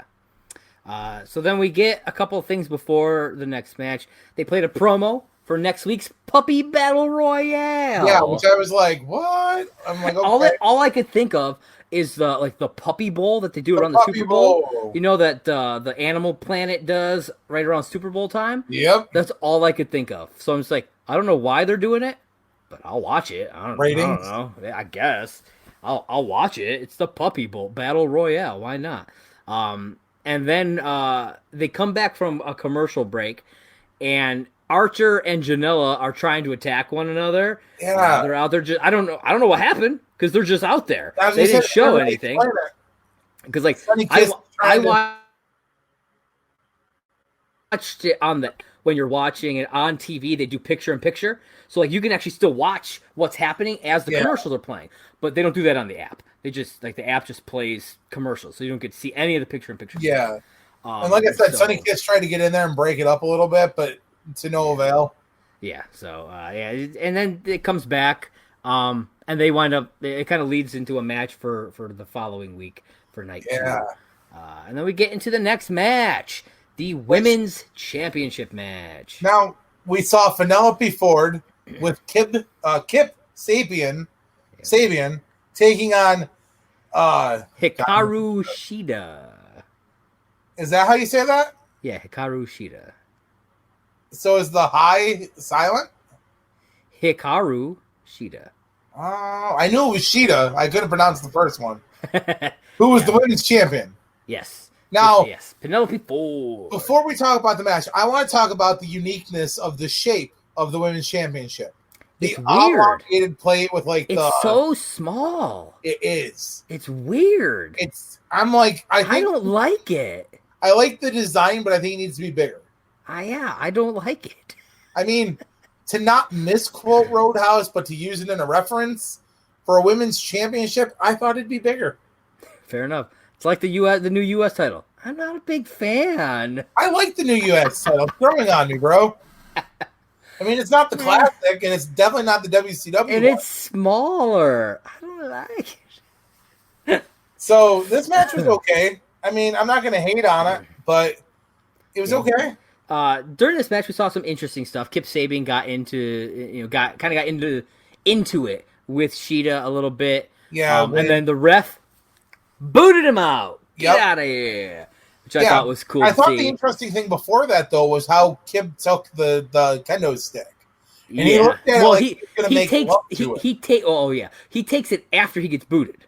True. He gets booted, gets out, and takes it with him, and he humps it or something. I don't know. I mean, like, I'm like, is he gonna make love to the kendo stick? Because like, it's just they needed him to take it for what happens later on. I know. But what's the ref's name? Is it Jessica? Yeah, it's ref Jessica, right? It's no. It's Aubrey. It's Aubrey. It's Aubrey. Okay.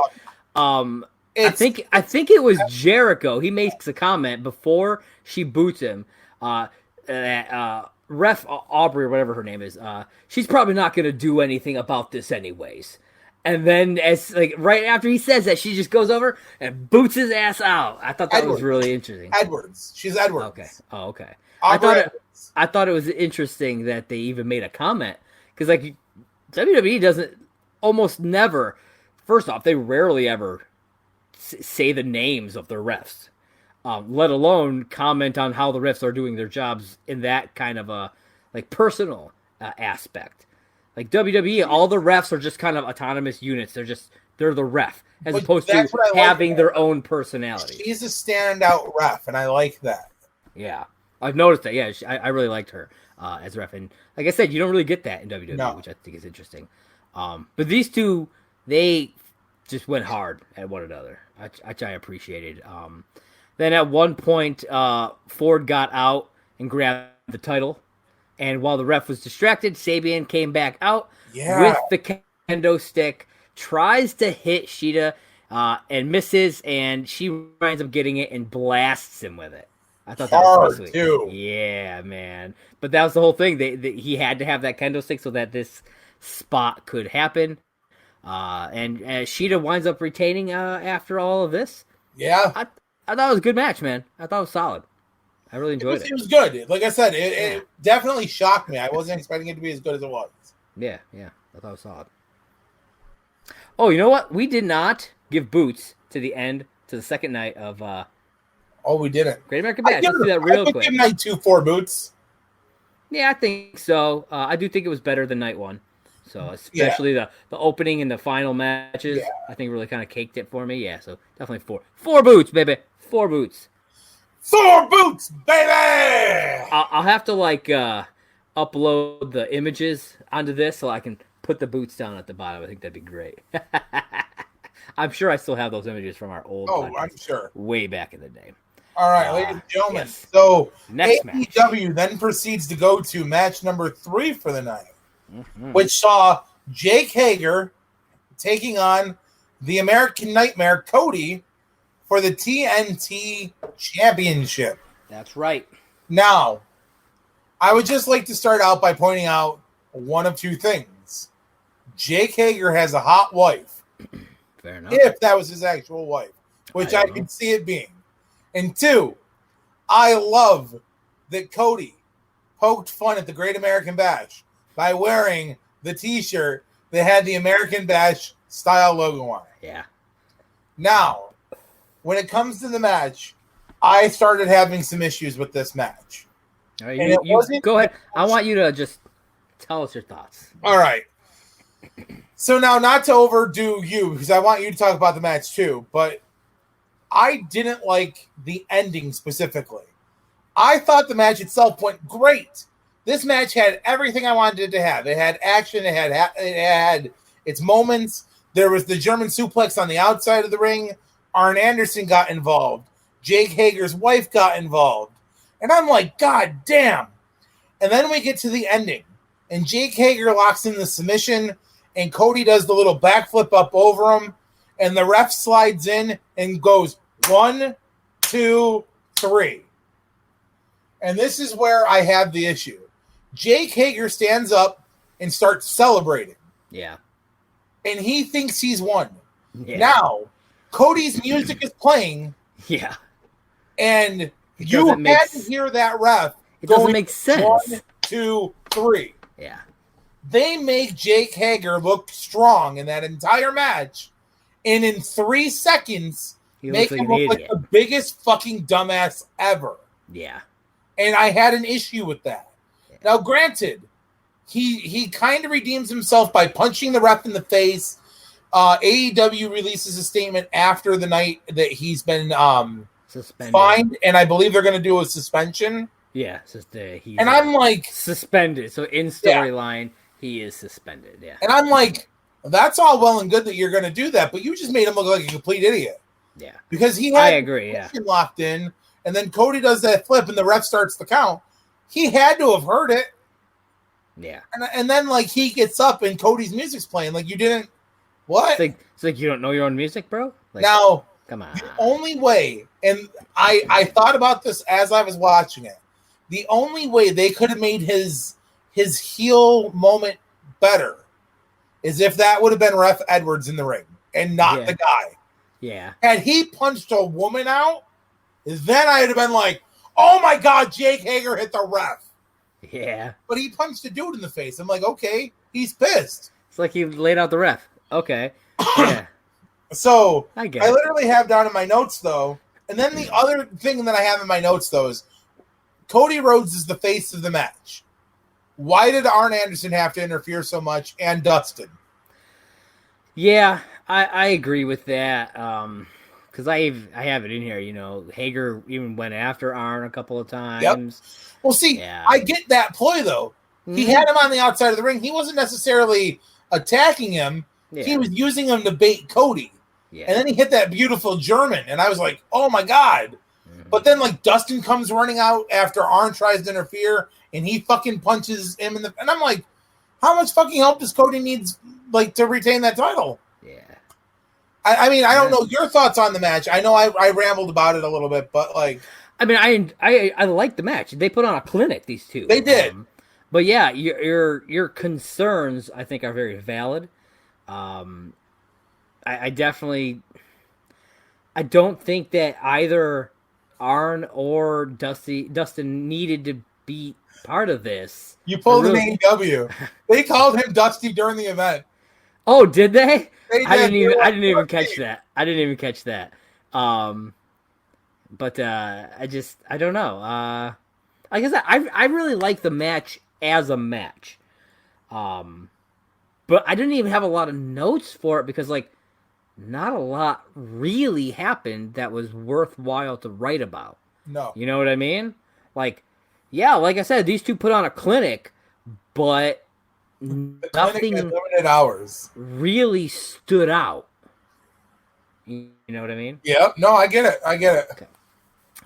So after this match, we got a little promo of Darby Allin doing some skateboarding stuff.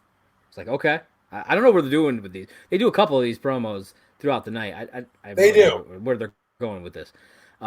Then Orange Cassidy comes out with a steel chair, sits down at commentary. Yep. Jericho is losing his cool, man. It's hilarious. So then that leads us into the next match. We see LAX, which aren't going by LAX anymore, I noticed. Now they're going by their actual names. Yeah, Santana and Ortiz. Versus Private Party with Matt Hardy. Party with Hardy. Party with Hardy. I like Hardy. That. Now, this match, I wasn't really like, oh man, this match is going to be great. I didn't know what to expect from this match. I didn't really have a lot of high expectations, but I thought it was good, man. It was good. It was. And I'm not taking away from the match, but it wasn't. I really enjoyed Private Party a lot. I mean, they're good, man. They're high flyers. They're quick paced, but like. It was cool seeing them do the poetry of motion. And then seeing Santana and Ortiz do it later on, like in the match. I just thought it was cool. I was like, man, that's bringing me back. I think one of the issues I had, though, is like you have Santana and Ortiz, which they're hard hitters. Like, they're very strong-based. And then you have Private Party, which are more high flyers, agile guys. However, Santana and Ortiz were able to keep up with them. They were. That's what I really liked about it. Yeah. That's what I liked about it. Jumping ahead a little bit, Private Party picks up the win. Mm-hmm. Like, I was just kind of like, okay. I really expected Matt Hardy to play a bigger role in this match. Yeah, he really didn't. He really didn't. But they're also the faces, so I'm okay with the fact. Yeah. But considering, he's part of the elite, he's part of the elite right now. Yeah. And the elite's going up against the Inner Circle, and Santana and Ortiz are in it. I expected there to be more there. Yeah. I was kind of like, whatever, okay. Yeah, I get what you're saying there. Then after the match, Jericho tries to attack Cassidy, and hilarious stuff, man. He charges at him. Cassidy just kind of like saunters away real slow. Say what you want to say. What happens? He lists lazily to the left. Just in time grabs Jericho right before he gets to dude, this was timed perfectly. Oh yeah. Like if any of those guys had been off by like a second, Jericho would have had to have stopped randomly short, you know what I mean? Or just plowed into fucking either that or Cassidy would have had to have gone jumped out of the way. And it would have kind of ruined the whole, I'm just going slow thing, you know what I mean? And with my hands in my pocket. It was fucking amazing. I absolutely loved it. Yeah. I don't know what to say. It was fantastic. So then we got Taz and Cage came out to address the match with Moxley being pushed back to the 15th for Fight for the Fallen. He says that Mox is afraid of Cage. And he also says AEW doesn't run a sloppy shop, and it makes me wonder: is he also taking a stab at WWE? That was an absolute stab. That's two. That's two tonight. Notice he mentions before he says that he knows for a fact Moxley's been taking weekly COVID testing, because of his wife and stuff like that. Which respect to Taz for not calling her out by name. Yeah, because obviously AEW doesn't give a shit, but they're trying to be respectful, and so. Go ahead. Go ahead.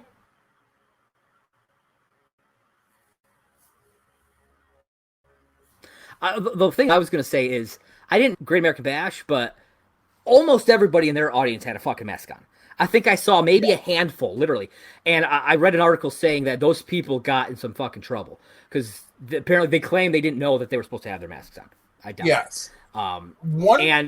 Not a single fucking person in AEW's crowd had a mask on, and it bothered me. Well, you also noticed that they were outside. Actually, I didn't notice that they were actually outside. I thought it was just they were they outside? They were. Still, they're in Florida. I know. It kind of bugged me. I get that you're being tested, but you can get false tests. You know what I mean? I'm just saying. I don't know. It bothered me a little bit. That I love is I've seen Brian Cage in TNA, Impact Wrestling, whatever you want to call it.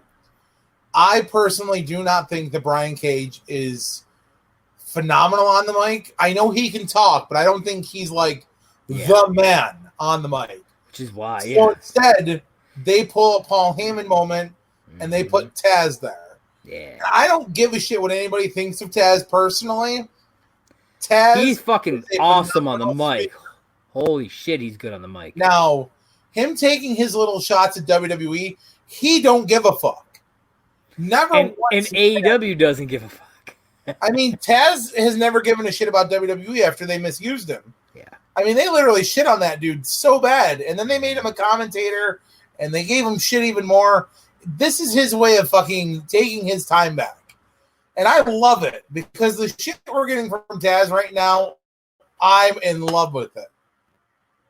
So, yeah, I absolutely love Taz. I think Taz is a phenomenal talker, and I don't give a shit what anybody has to say about him. Needless to say, though, let's forward this a little bit. Let's talk about the main event. Okay. But before the main event, real quick, there was a little something outside. Go ahead. A little something outside. We see a minivan pull up. Who's in this minivan, do you ask? Well, it's Trent and Chucky T. That's right. And they're being dropped off by Trent's mom. Trent's mom. Which her name, by the way, I believe was Susan? I think that's something like that, yeah. I think that's what they said. Did you I actually write thought it I down? had a note about it, but apparently I don't. Yes, Sue. Okay. Trent's mom, Sue. All right. And let's just say, that's phenomenal, man. His mom cares enough that she made sure he was on time for his match. Yeah, I thought She that was even great. drove them down to the ring and then That was the crowd. That was hilarious. I loved it. It was Now, fantastic. Obviously, the main event saw the best friends, Chuck Taylor, and Trent taking on Where's Trent? Adam Page, and Kenny Omega. Kenny Omega. Now, I thought this was a solid match, man. this was a solid match, but I want to bring something up before I talk about the match. And I texted this to you, and I noticed this heavily in this match. If you take Adam Page and you really strip him down of what he is, you've got an alcoholic who wears a leather vest in all black to the ring with a young-looking Chris Benoit. Okay. So if you take like 4 Horsemen Chris Benoit and you merge that with a in his prime Austin 316 and you put them together, you've got Adam Page, in my opinion. I think it's an interesting kind of thing to notice about him. Yeah, I think also, by the way, they've missed the opportunity. I think it's during night 2's match. He hits the it's the fall away slam. It's where he gets the guy across his chest and then he goes backwards and tosses the guy. Okay. Scott Hall used to call it the last call. And I think that Adam Page should also call it the last call because he's always drinking. Dude, I think that'd be great. Now, like you said, this match was good. I didn't expect it to be as good as it was because, I mean, best friends are good, but in my personal opinion, they're not tag team title good. Yeah, okay. Like, I like them, but even like as a group, when they come out as the three of them, Orange Cassidy gets the bigger pop. Fair enough. Which isn't fair to the tag team, but I mean, it happens. Yeah. And during this match, FTR came out.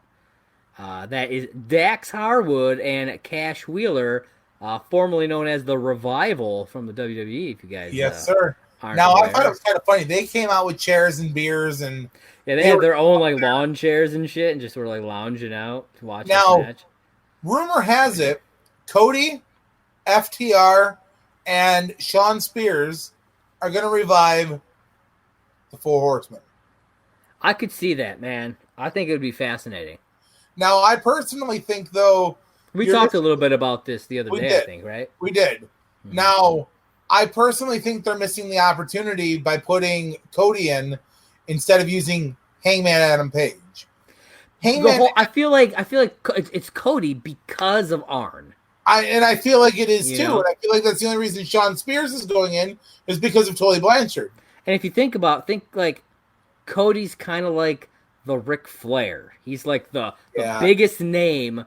You know what I mean? So that's really what I think it is. I feel like Adam Page would be a great addition, man. Like he's got a horse literally in his fucking entrance and stuff. Yeah. Like, and I mean, know. Maybe they'll boot somebody out, bring him in. Who knows? Who knows how it'll happen? Yeah. Maybe. So, like I said, this match was good. You know, it's clearly going to set up for night 2. Yeah. Yeah, Omega and Page retained. I think there's just some good stuff. I mean, fucking Omega got launched into Page and the guardrail, and it was sick, man. Like, I thought he bashed his face on that thing, man. I thought he did, too. I was like, oh, my God, he's going to die. Now, then after the match, FTR gets in the ring. Did you see this part? Was this part in the... Yes, because I have a note about this. Okay. They get in the ring, and they pass beers out to both Page and Omega to celebrate. You know, obviously, Page opens that up, and FTR, they open theirs up. And you notice, as I'm watching this, I'm like, when he hands Omega the beer, I'm like, for some weird reason, because, again, I'm not super familiar with AEW. I'm like, for some reason, in my mind, I have this thought that Omega doesn't drink. Is that a thing? Yeah, okay. So I'm like, I'm pretty sure he doesn't drink. And so, like, he's like, kind of like, you notice he never opens the bottle himself, and he never takes a drink out of it. Do you want to talk about what happens afterward? Yeah, because it actually builds into what I wanted to talk about anyway. But I want you to finish your thought process on it. Or are you done at that moment? I mean, there's more to what happened, so I just didn't know if you wanted to continue in. Go ahead and you tell it, because I'll branch off for this. Okay, so like I said, he's holding that beer. He goes over to the edge of the ring and he dumps it out. Yeah. FTR not happy about this. No. They're like ready to fucking fight over this, man. It's like that's a rule you do not break. Oh, absolutely. But this is what branches into what I wanted to say too. And the Young Bucks come out. The Young Bucks come out and they get involved. Yeah. They're just trying to hold people back. You know, it's like this was a missed opportunity. I think Private Party should have come out either as well or instead. Okay. They're now the number one contenders. Okay. They should have been out there to have at least been like, hey, they're ours. You know, we have them. You back the fuck off. Yeah. But I was like, I mean, whatever. I get why Young Bucks came out. Yes. Because of they're tagging together. Yeah. Plus they're all part of the Elite. Yeah, so it's like they just want to make sure that they don't do something stupid. You know what I mean? That's the way I felt that they were going for that. But did you notice that Paige was getting in Omega's face about it? You don't hear anything. At least I didn't. I couldn't make out anything he was saying to him. No, neither could I. But they've been building towards a split in them, and I actually have noticed about that for night 2. Okay. Yeah, because it's like as soon as it happened, I was like, are they going to split these guys up? They've been hinting at it ever since this couple shows ago when they did the that big stadium fight. Oh, okay. They started planting some seeds then. Yeah. But I will also, like I said, during night 2, I will talk a little bit more about that. Okay. All right. So that was the end of night 1. That was the end of night 1. So as we did with Great American Bash, we're going to go through worst match, MVP, best moment, best match. John, let's get into this. Which one you want to cover first? I say we just go in the same order we have been. Start with worst match. Keep going from there. Worst match of the night, in my opinion, Santana and Ortiz taking on Private Party. Really? It just didn't have the hype I expected it to have. I really expected more from these guys, man. I expected someone to die in the ring. Wow. Okay. I actually really liked that match. And you're probably going to be shocked. You're going to be shocked, I think. I'm going to predict you chose Penelope Ford. Was that this? That was this one, wasn't it? Where am I?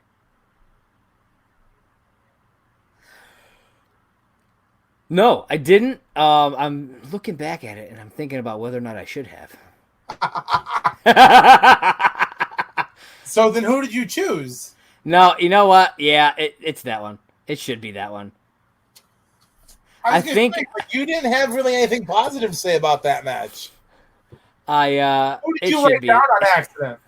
Well, no, it wasn't on accident, and it's not that. And here's the thing: my worst match is at the time was a worst match. I think I'd kind of forgot about that match, the women's match. I'll be totally honest with you.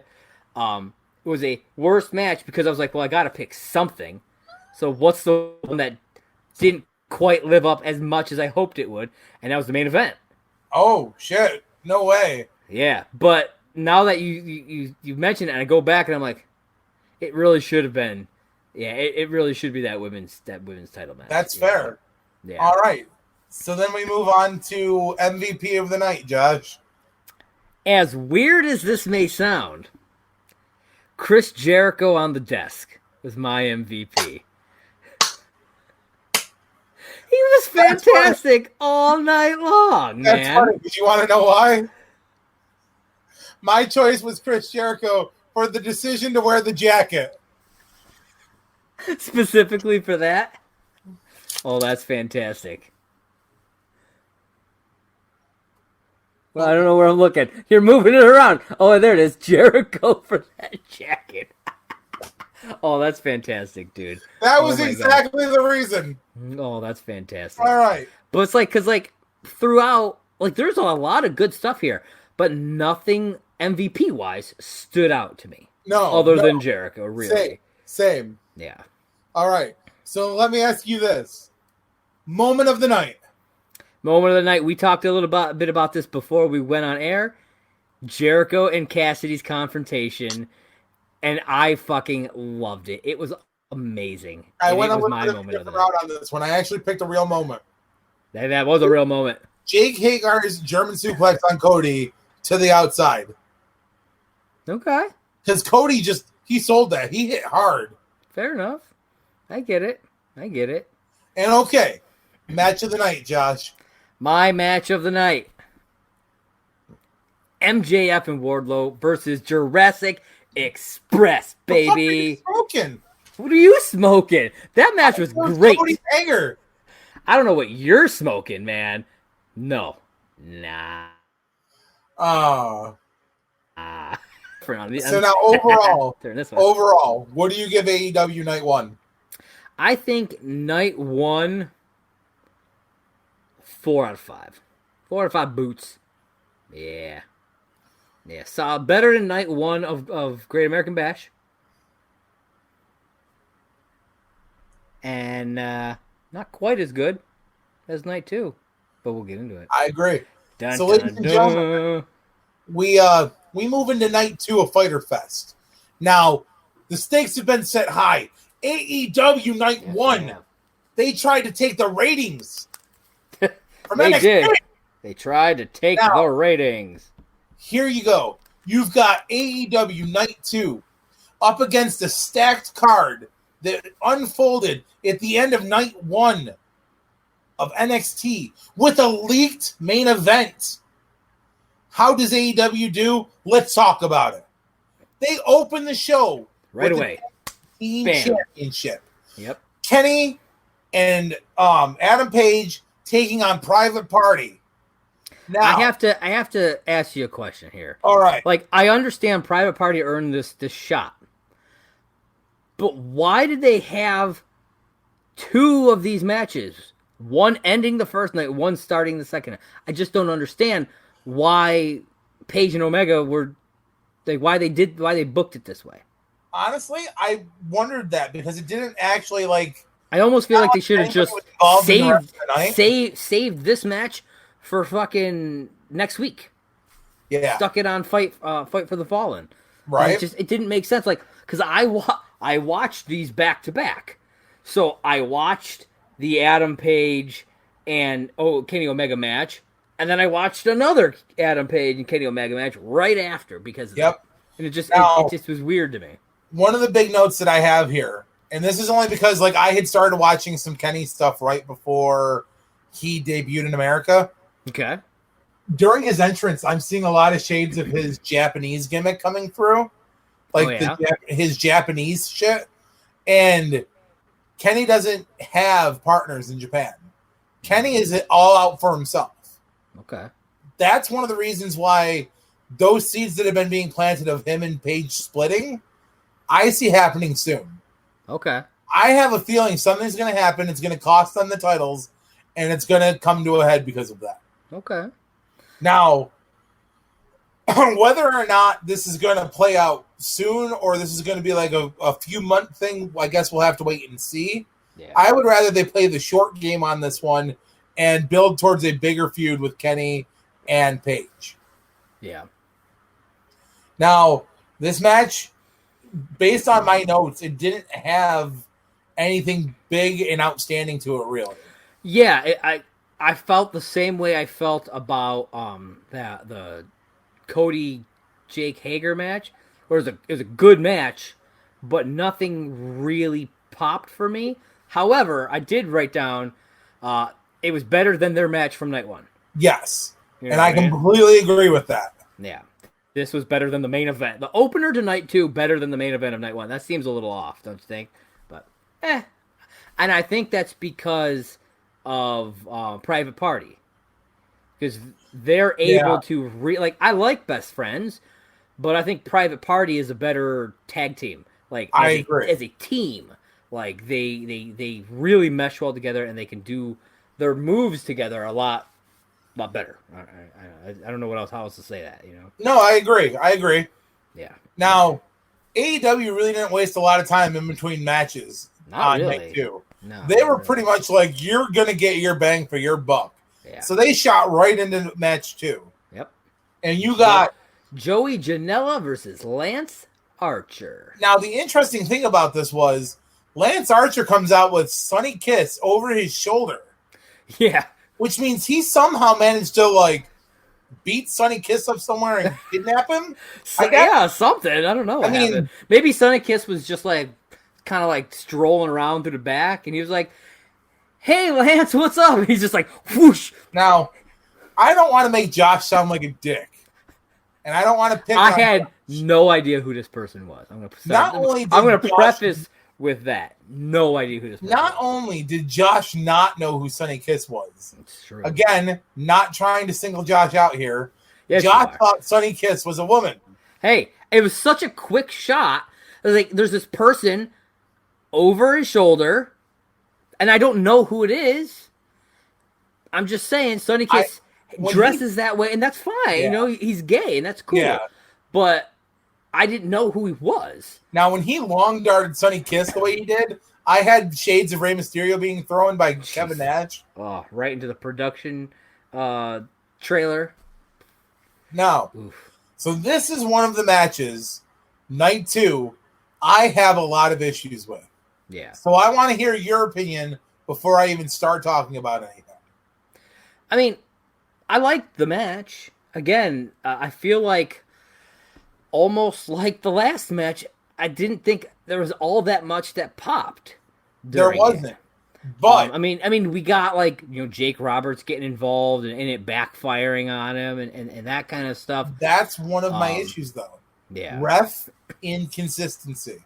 Yeah. So the ref is interfering when he needs to, but then at certain points things are illegal, but then they're not illegal anymore. Like, there's a spot towards the end where Joey Janela gets put through a table. Dude, that fucking table spot was fucking crazy. It was disgusting. It was, I mean, Joey Janela made it look horrible. Yeah. But at the same time, Lance Archer put it through a table. That should be a disqualification. Yeah. And instead... it didn't cross my mind, at the moment either. You know what I mean? There was a lot of that, because there was a point earlier in the match where Janela went to use a weapon, and the ref stopped him. Yeah. The ref was like, oh, whoa, no, and took it. And I'm like, what the fuck? Maybe things at ringside that you're, you know how you can chuck somebody into the stairs? Or you can chuck them into the guardrail. Maybe, I don't know if AEW has a rule like that, but maybe it's if it's outside of the ring and you just happen to fall into it, fair game. I'm going to keep going with ref inconsistency. Yeah.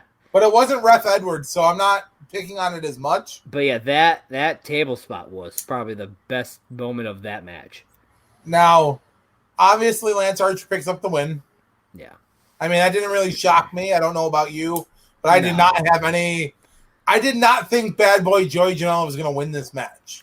I mean, they've been pushing Archer for a bit now. You know what I mean? So now it makes sense. Then there is some stuff that takes place before the next match. There is, and I was going to talk about that. The first was another video from Darby Allin. Not as interesting as the one from night 1, but another kind of odd black and white. He legit says he's coming for Brian Cage. Okay. The skateboarding video was way cooler. Man. Which I called that shit.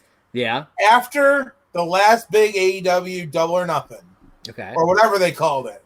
After he got that whole chucked out of the ring thing on the door, we recorded, I said Darby Allin versus Brian Cage. You mean All or Nothing?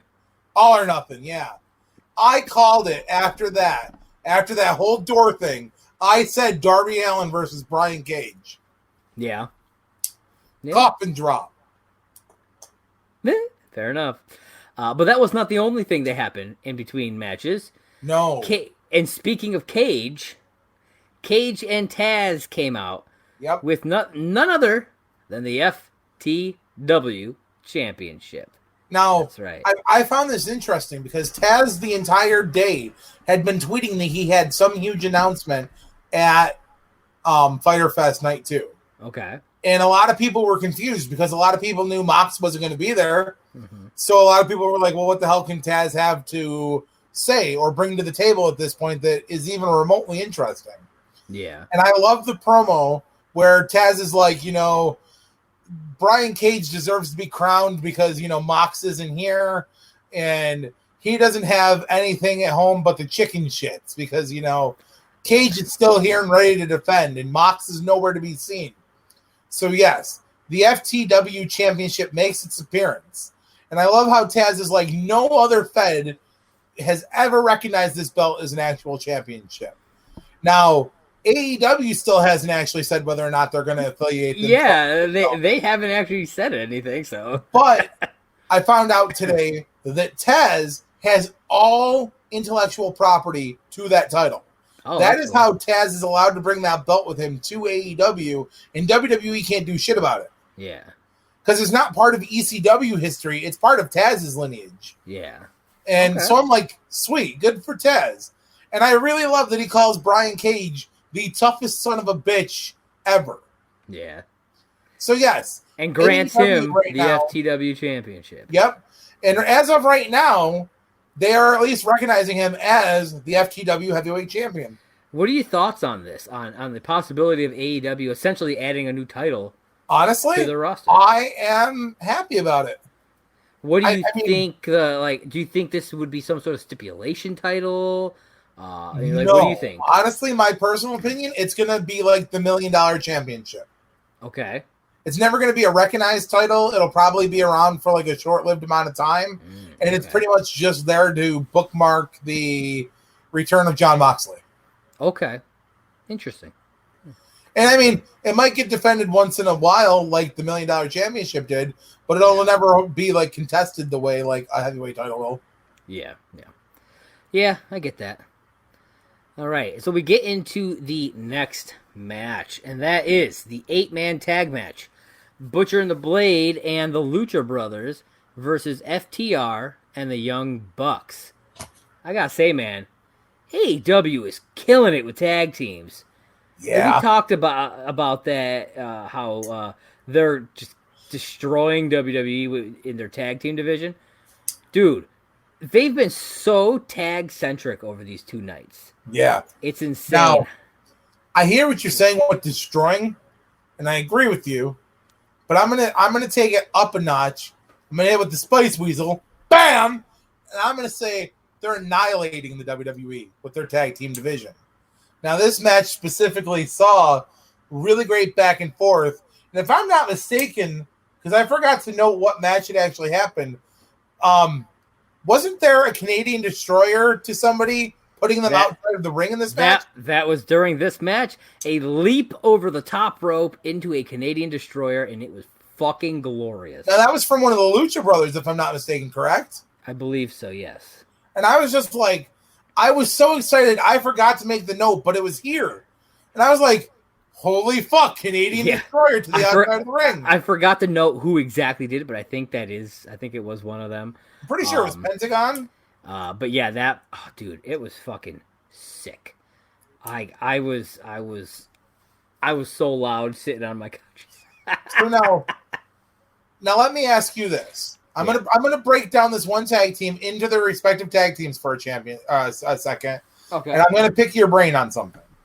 Now, you've never watched Lucha Underground or Impact Wrestling. Well, you've watched Impact, but years ago. Yeah, and So I think what are I've your seen thoughts- I've seen 1 or 2 episodes of Lucha Underground. So what are your thoughts on the Lucha Brothers?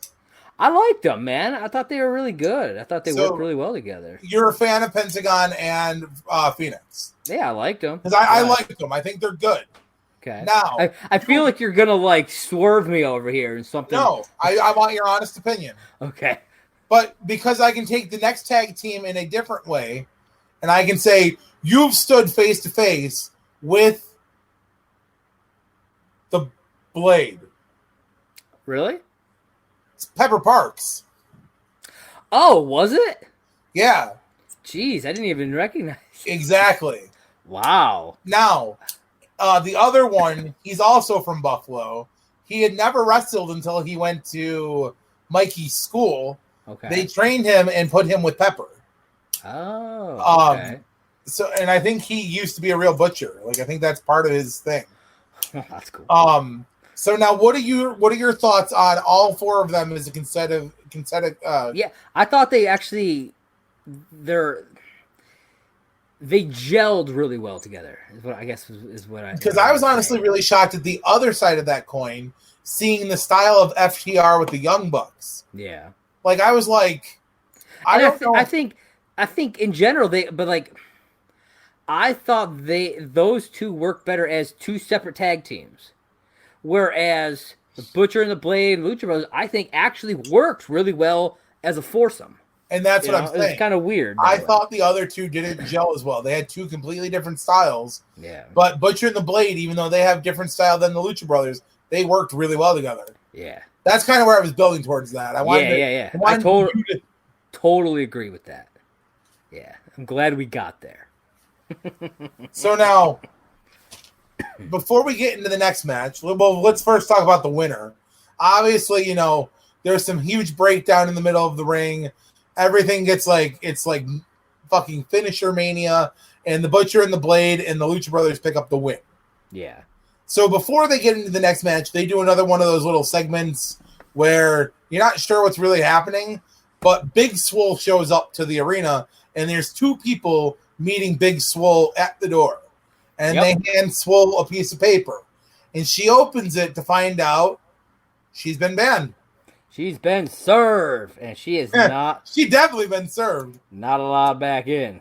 Now, this here, in my opinion, I didn't know she kidnapped Britt Baker, took her and threw her in the trash, pretty much. Yeah.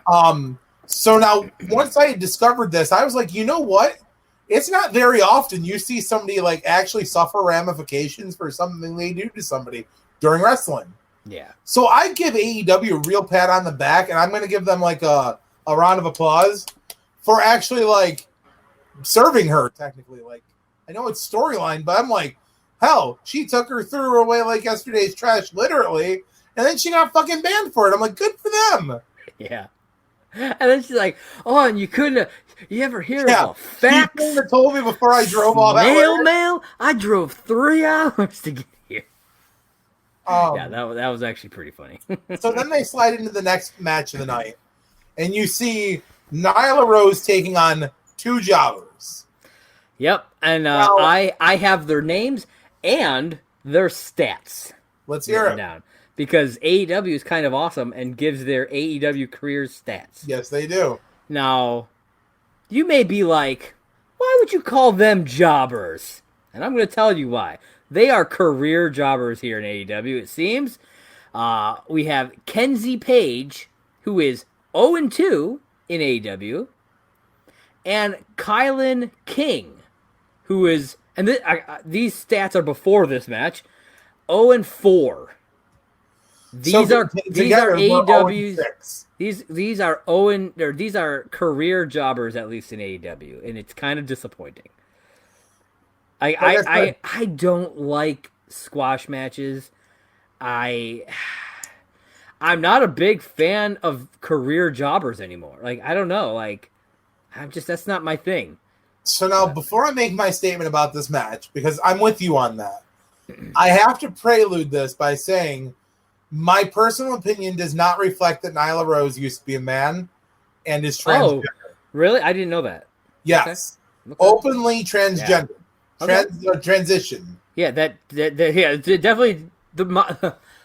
I'll say this. My opening thought when this match, as it had just started, it was just barely into it. My first thought is, I think I found the worst match of the night. Literally one of the first things that popped into my head. And we talked about this during, I believe it was Great American Bash. I don't like jobber matches or squash matches. I just don't like them. I will tell you this. I did not pick this for worst match of the night. Wow. Okay. Spoilers. I did. I did it because I knew why they booked Nyla Rose the way they did. They're trying to put Nyla Rose up there so that when she goes up against the women's champion, it's going to be because Nyla Rose lost the title to Shayna, or however you say her name again, Shida.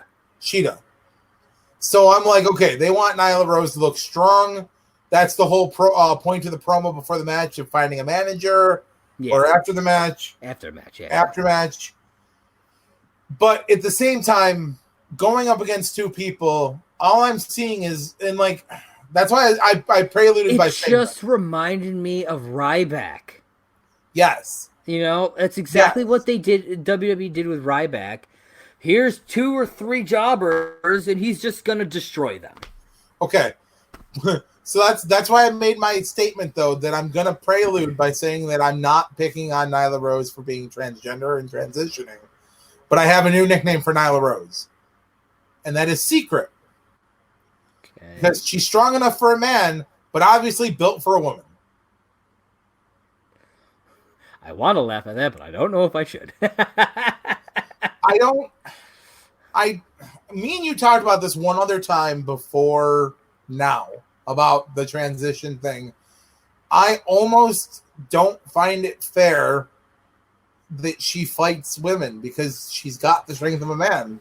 But think about, you've got people like Awesome Kong, Nia Jax, Tamina. They're all that size. What's the difference? True. What's the difference? That's fair. What's the difference? I mean, there's not, and I get that. Exactly. That's why I said I wanted to prelude with it's not. I'm not trying to pick on her for any of those reasons. I just sometimes don't understand the booking process because, in all theory, Shida isn't that. Again, big. I had no idea that she was transgender. So I looked at Nyla Rose and I was like, okay, she's like a Awesome Kong, a Nia Jax, a Tamina. But she's short. Like, she's a lot shorter. Okay, I mean, that happens. I don't know. Like I said, that's the thought process that came to me, and I'm just like, and they're just feeding her 2 jobbers to make her look strong. Okay. My personal opinions do not reflect that of Off the Ropes with John and Josh. Fair enough. But, I mean, I think if she had a real match, we might see something good out of her. I don't know, though. I mean, you know what I mean? When she fought for the women's championship in that match that she lost it was phenomenal. It looked good. It was really well told. I mean, I get confused as to why we like help somebody look strong and then like they're not on TV for 2 months, and then when they come back, we're like, here's these jobbers, and then beat them up and and it's like, no offense, but why do it at Fyter Fest? Right? Like why not do it, or if anything, do it on night 1 and then maybe give her a real match in night 2. You know what I mean? And I mean, you could have theoretically had Shida do a double duty like the tag champs. Yeah, something. I just feel like it was almost like a waste of kind of. I just think it was a waste to do it at Fyter Fest, to have it just be these jobbers. It was really short, and like I said, it wound up being my worst match of the night because it's like I don't like these kinds of matches, and AEW was doing fucking phenomenal throughout. You know, giving you match after match after match of good stuff. Yes. You know, not everything is like fucking A+, but I mean, you're talking at least B- for most of their things.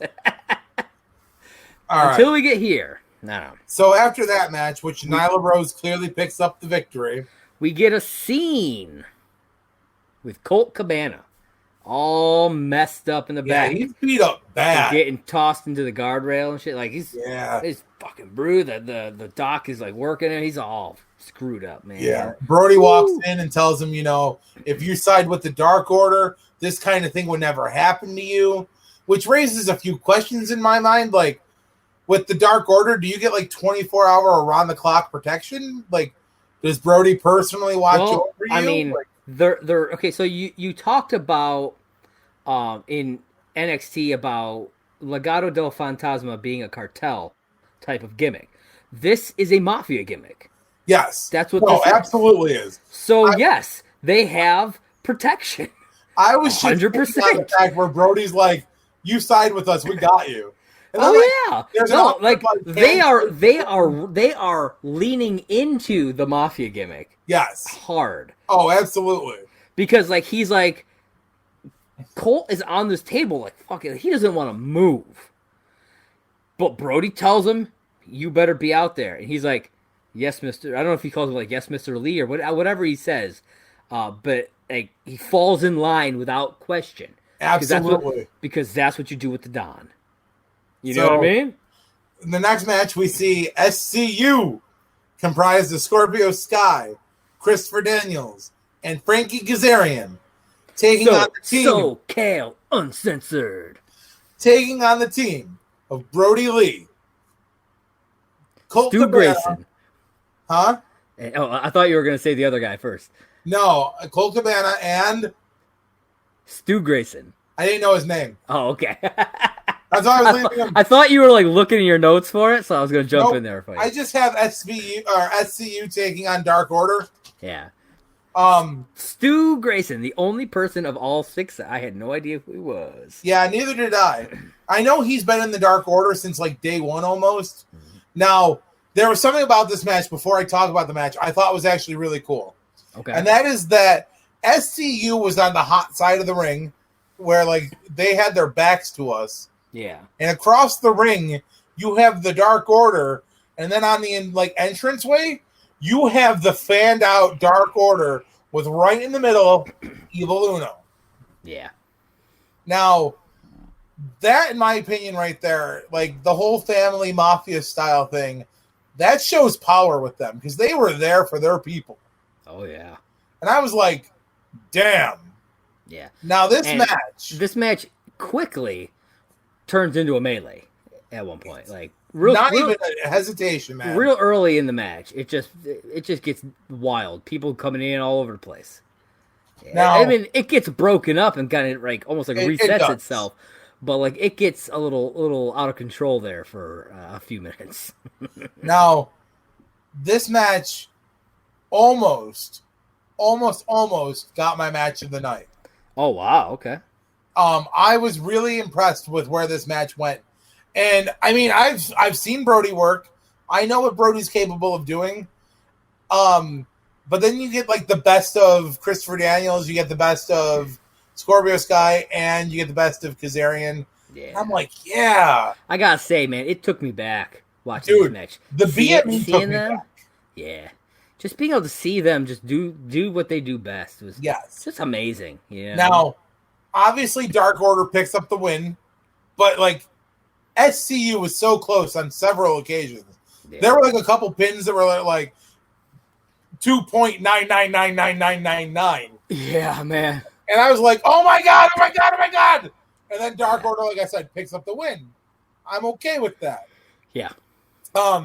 They looked really strong getting the win. They gave Colt the win, which I liked. I liked that they essentially made Colt go in and get that win to give him that so that he knew we got you. You know what I mean? We got your back. We had the match. And Brody's like, hey, you tag Colt and you let Colt have this. Yeah. And I was like, ooh, okay. I liked that actually a lot. Now, like I get I assume supposed to be the heels, right? Yeah. Yeah, but I can't help but really like them. Honestly, it's one of those gimmicks where they're so good at what they do, you can't help but like them. Yeah. So, and I mean, we have been huge Brody Lee fans since his indie days back in 2CW, but 2C Dubs. Now, I'm gonna say, me and you have actually had the pleasure of standing in his presence. Yeah, we've talked on with a few occasions. Yeah, we've spoke with him a few times, and he's a real cool guy. Really chill. Yeah, man, I like him. He's a real good dude. I'm glad that he's getting the use that he deserves. You know, when he was Luke Harper, like I was thrilled that he got called up to the big leagues. You know what I mean? WWE on TV. I mean, he was at fucking pay-per-views, Mania, all this stuff. But they didn't really use him the way that he deserves to be used. WWE didn't know what to do with him. And AEW does, man. And they are fucking killing it with him. Yeah, I love it. It's good stuff here. So after this match, we've got a reappearance by Big Swole. Big Swole! She shows up again inside this time. Note, wearing a fucking mask. Wear your fucking masks, people. And she confronts Britt Baker, who is sitting on the side in a wheelchair. Had they shown her prior to this? Because I feel like I did not see her. I think they brushed over her slightly. Okay, because I was like, wait, Britt's here? I didn't even realize she was there. But can we just talk about what happens? Yeah, so they start yelling back and forth at each other. Do you know what was thrown, first off? Okay, I didn't catch what was thrown, but something was thrown at Britt, and it nailed her right in the face. So what was it? It was the servant, the fucking server. It was just a piece of paper? Son of a bitch. And that's what I'm saying. Britt Baker sold it like oh she my got God. hit in the face. I thought she got like bashed in the face with a golf ball or something, man. Like she got hit with the paper. Oh my God. Because like I have my notes, I was like, Swole throws something at Britt, hits her in the face, presumably breaking her nose. Because I didn't know what it was that she threw at her. She threw the paper at her. Oh my God. Well, definitely. And in all honesty, it was the best sell of the night. My next note, which says oversold it a bit, that definitely runs true then. Oh man. Yeah. No, it was the best sell of the night. Yeah. Oh my gosh, that was. So now, ladies and gentlemen, boys and girls, are you ready for Fyter Fest Night 2's main event? Hope you are, because that's what's next. This match is freshly squeezed, baby. It's freshly squeezed Orange Cassidy. Yeah. Taking on Le Champion, Chris Jericho. Now, yes. Pulling this out for AEW tonight. Fuck, Orange Cassidy is probably one of the best performers in this business. I have to say that. Ready? Ready for this? God, my AEW moment of the night. Let me tell you something, brother. I told everybody Orange Cassidy was stealing the show at Fyter Fest. And he absolutely stole the show. I love that they added a new layer to this gimmick. He always walks around with his hands in his pockets. People tell me he doesn't look good because he wrestles lazy. Well, he showed it straight out that when you piss off Orange Cassidy and you take it to the limit, Orange Cassidy squeezes you. And I don't mean that pervertedly. I mean that he kicks your ass because he stepped it up. He put the car in gear. He drove the Chevy to the levee and put his foot in Chris Jericho's ass. Josh. Yeah, he fucking, like I said, he is, like, I haven't seen a lot of his stuff. I've seen stuff that you've sent me because I know, because how big of a fan of him you are. And I'm like, yeah, this dude can work, you know? He's really good. Anyone who sits there and says he works lazy doesn't understand what he's doing. Because it takes more work to do what he's doing and to do it convincingly than it does to just wrestle like a normal person. Like, you know what I mean? Like, to wrestle like you're lazy with your hands in your pocket and make it look good, dude, he is one of the best performers in the business right now. Hands down.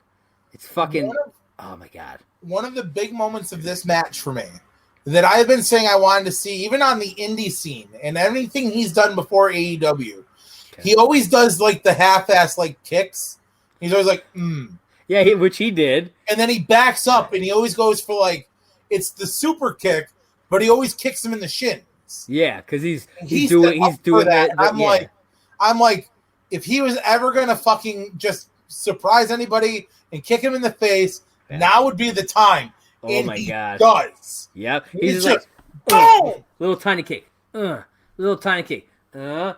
And I was like, because I thought I didn't see it coming either. I was like, he's just gonna do the little half barely kick or whatever. Okay, cool. Because it's funny, so I thought, I was like, okay, cool, whatever. He's doing his thing. And nope. The thing that kind of gets me is like halfway through the match, you get Santana and Ortiz throwing orange juice in his face. Yeah. Well, that's not even the first time they did something. No. Earlier on, they hit Cassidy in the back with what I'm calling their ball sack. It's obviously supposed to be a sock with like pool balls or something like that in it. I mean, I don't know what they actually put in there. Probably like some foam balls. Orange. Oh my god, that'd be hilarious. That would still hurt though. Oh, it would. Like, I feel like it's probably just like some foam, like Nerf foam balls. You know what I mean? Because otherwise, that's gonna fucking hurt. Because he, bam, bashes him in the back. So, but yeah, so they got into this match a few times. Cassidy nails the guardrail multiple times. Oh yeah, like, dude, it's hard hitting. Dude, he like got it so is effed up. beyond hard hitting at a couple points. Yeah, and then yes, the orange juice. Oh my goodness, the fucking orange juice.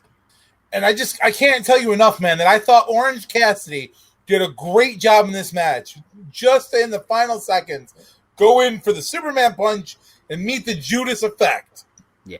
So, give me your thoughts on the orange juice spot. Orange juice spot with best friends coming out, all that stuff. Well, I'm curious on your thoughts on that. I didn't really think it was that bad because, I mean, you knew something was going to happen when he sent the best friends back to the back. And then Santana and Ortiz stay at ringside. And they came out with the jugs of orange juice. It's not like they pulled them out from under the ring. Yeah. But I was hoping it was going to go in a different way because I know what he does with the orange juice. He does the mist with the orange juice. Oh, so, like, he always comes out with, like, you know how Upstate Farms releases those little milks? Well, they also have the orange juice, and he usually comes out one of those in his back pocket. And during a match, he'll open it and chug some, and then he spits it in someone's face. Oh, okay. And it's like his poison mist. Yeah. And I was really hoping that he was going to grab one of the jugs and do it, but then they just fucking, like, in his face. And he sold it. Like, I was like, okay. Dude, I give that ref some prop, man. She got right down into that orange juice. Dude, she... You know, doing her thing. She got wet. Yeah. Like, she's like, I don't care. There's orange. It was great. It was hilarious to see that. Now, but, like I said, when I made predictions for this match, I really thought Orange Cassidy was going to go over. Yeah. So, dude, as I'm sitting here watching the match, I'm like, dude, Orange Cassidy's going to win this, man. Dude. They did a really good job at the back and forth, making it seem like Orange Cassidy was going to have those moments a few times. Yeah. And I was like, man, and they even made a comment that if he could win that match, he would get a match at Fight for the Fallen against Cody for the TNT title. Yeah. And I was like, man, he's going to win this match, and he's going to get a fucking title shot. And like I said, he comes in for the Superman punch. He catches the Judas effect to the face. Jericho with the 3 count. And I was like, damn. Yeah. But it was a hell of an ending, though. It was an amazing ending. Yeah. Before we get into the breakdown of our picks, I'm going to go on an instant, say, 4.5 to 5 boots. Easy for night 2. Oh, yeah.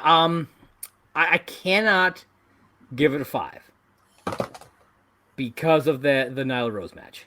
But I will definitely give it a 4.5. I'm okay with 4.5. Because of everything else that happened during the night. Now.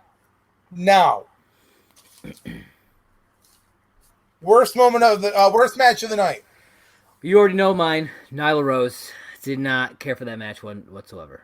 I picked Lance Archer versus Joey Janela. Interesting. I think if the Nyla Rose match hadn't been on the card, then I probably would have picked that match too. I mean, it was a good match. It wasn't what I expected from the two of them. Yeah. I know Joey Janela, and the ref inconsistency really pissed me off. Because some things are legal, some things we're gonna let slide. Yeah. I get that. Moment of the night. That fucking Canadian destroyer over the top rope. It was sick, and I was thinking about it long after. I'm gonna reveal mine via what I've got written on the paper. Wait. Where are we? Oh, there it is. Oh, the FTW. Okay. The FTW Championship, man. Nice. There was a great promo from Taz and the reveal of another championship, and I was like, fuck yes. Nice. I like it. Now, Yeah, I mean it was a great one, and I think it definitely resonates more with you, because you've always kind of enjoyed him and that kind of stuff a bit more. yeah, But yeah, that destroyer just fucking was sick. it was a sick destroyer, man. It by far is probably my top 10 of ones I've seen. Yeah. Now, MVP of the night, sir. MVP easy. This was easy for me. Orange Cassidy. We agree. Yes. That is exactly who I picked. Dude, Match of the man. night. Oh my God. I feel like I shouldn't have to say it, man. Jericho and Cassidy. I picked fucking... the same match. Yes.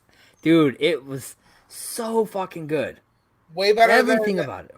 Way better than the rest of the night, man. Everything about it. Le Champion with his bubbly.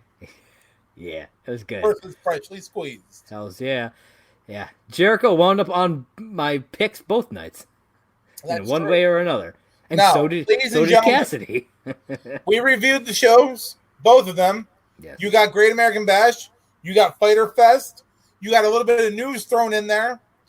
Please come to anchor.fm/off the ropes JJ. Let us know what you think. Bottom of the screen. We would absolutely love to hear what you guys have to say.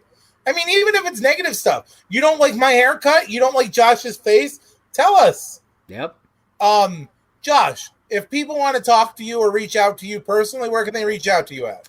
Well, you can hit me up on Twitter, which you can see right there at JP Raynor. That's JPRAYNOR.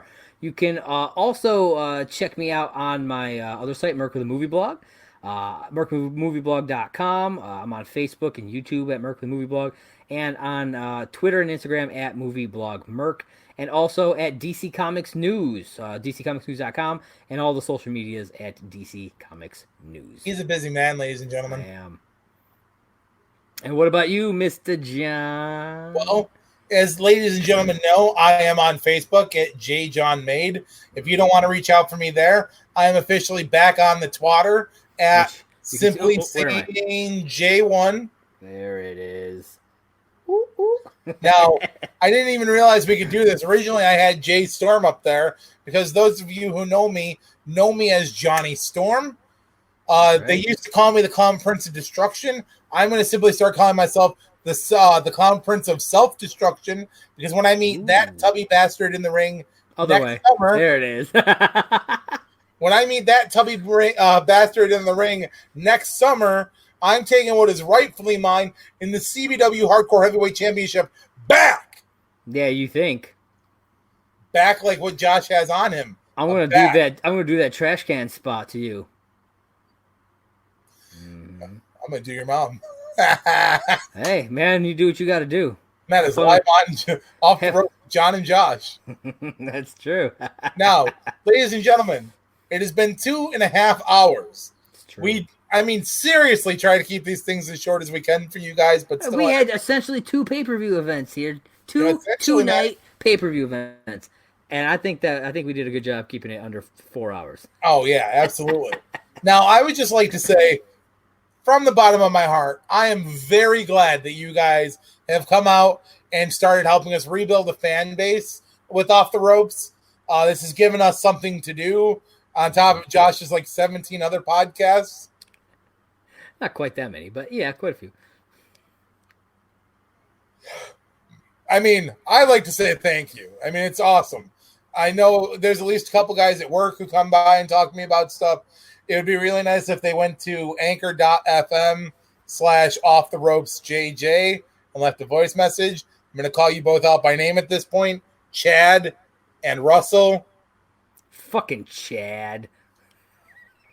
He's QA. We can forgive him. Fucking Chad. But Russell. But yeah, that guy. Man, all of you who've supported us over the years, from the people who supported us back in 2012 when we first started this web show. Oh God, yeah. To the people who stuck with us when we weren't doing anything, to now with this relaunch, we really appreciate everything. Which reminds me, by the way, if you haven't went back to YouTube and checked out the original show, I'm trying to bribe Josh into transcribing those videos into podcasts, and we can re-release them as season 1 and take the current stuff and make it like season 2.0 in a way. We'll see. I'll have to find a way because I don't have those audio. I don't have those video files anymore. Oh, I forgot about that. Yeah. Well, ladies and gentlemen, we will figure something out. Yeah. If not, go to YouTube, check out Off the Ropes with John and Josh. And because I don't ever get to do this, and I took the reins for the night, ladies and gentlemen, this has been Off the Ropes with John and Josh. I am Josh. And I'm John, and we are down for the count. count. All right. Catch you later, everybody.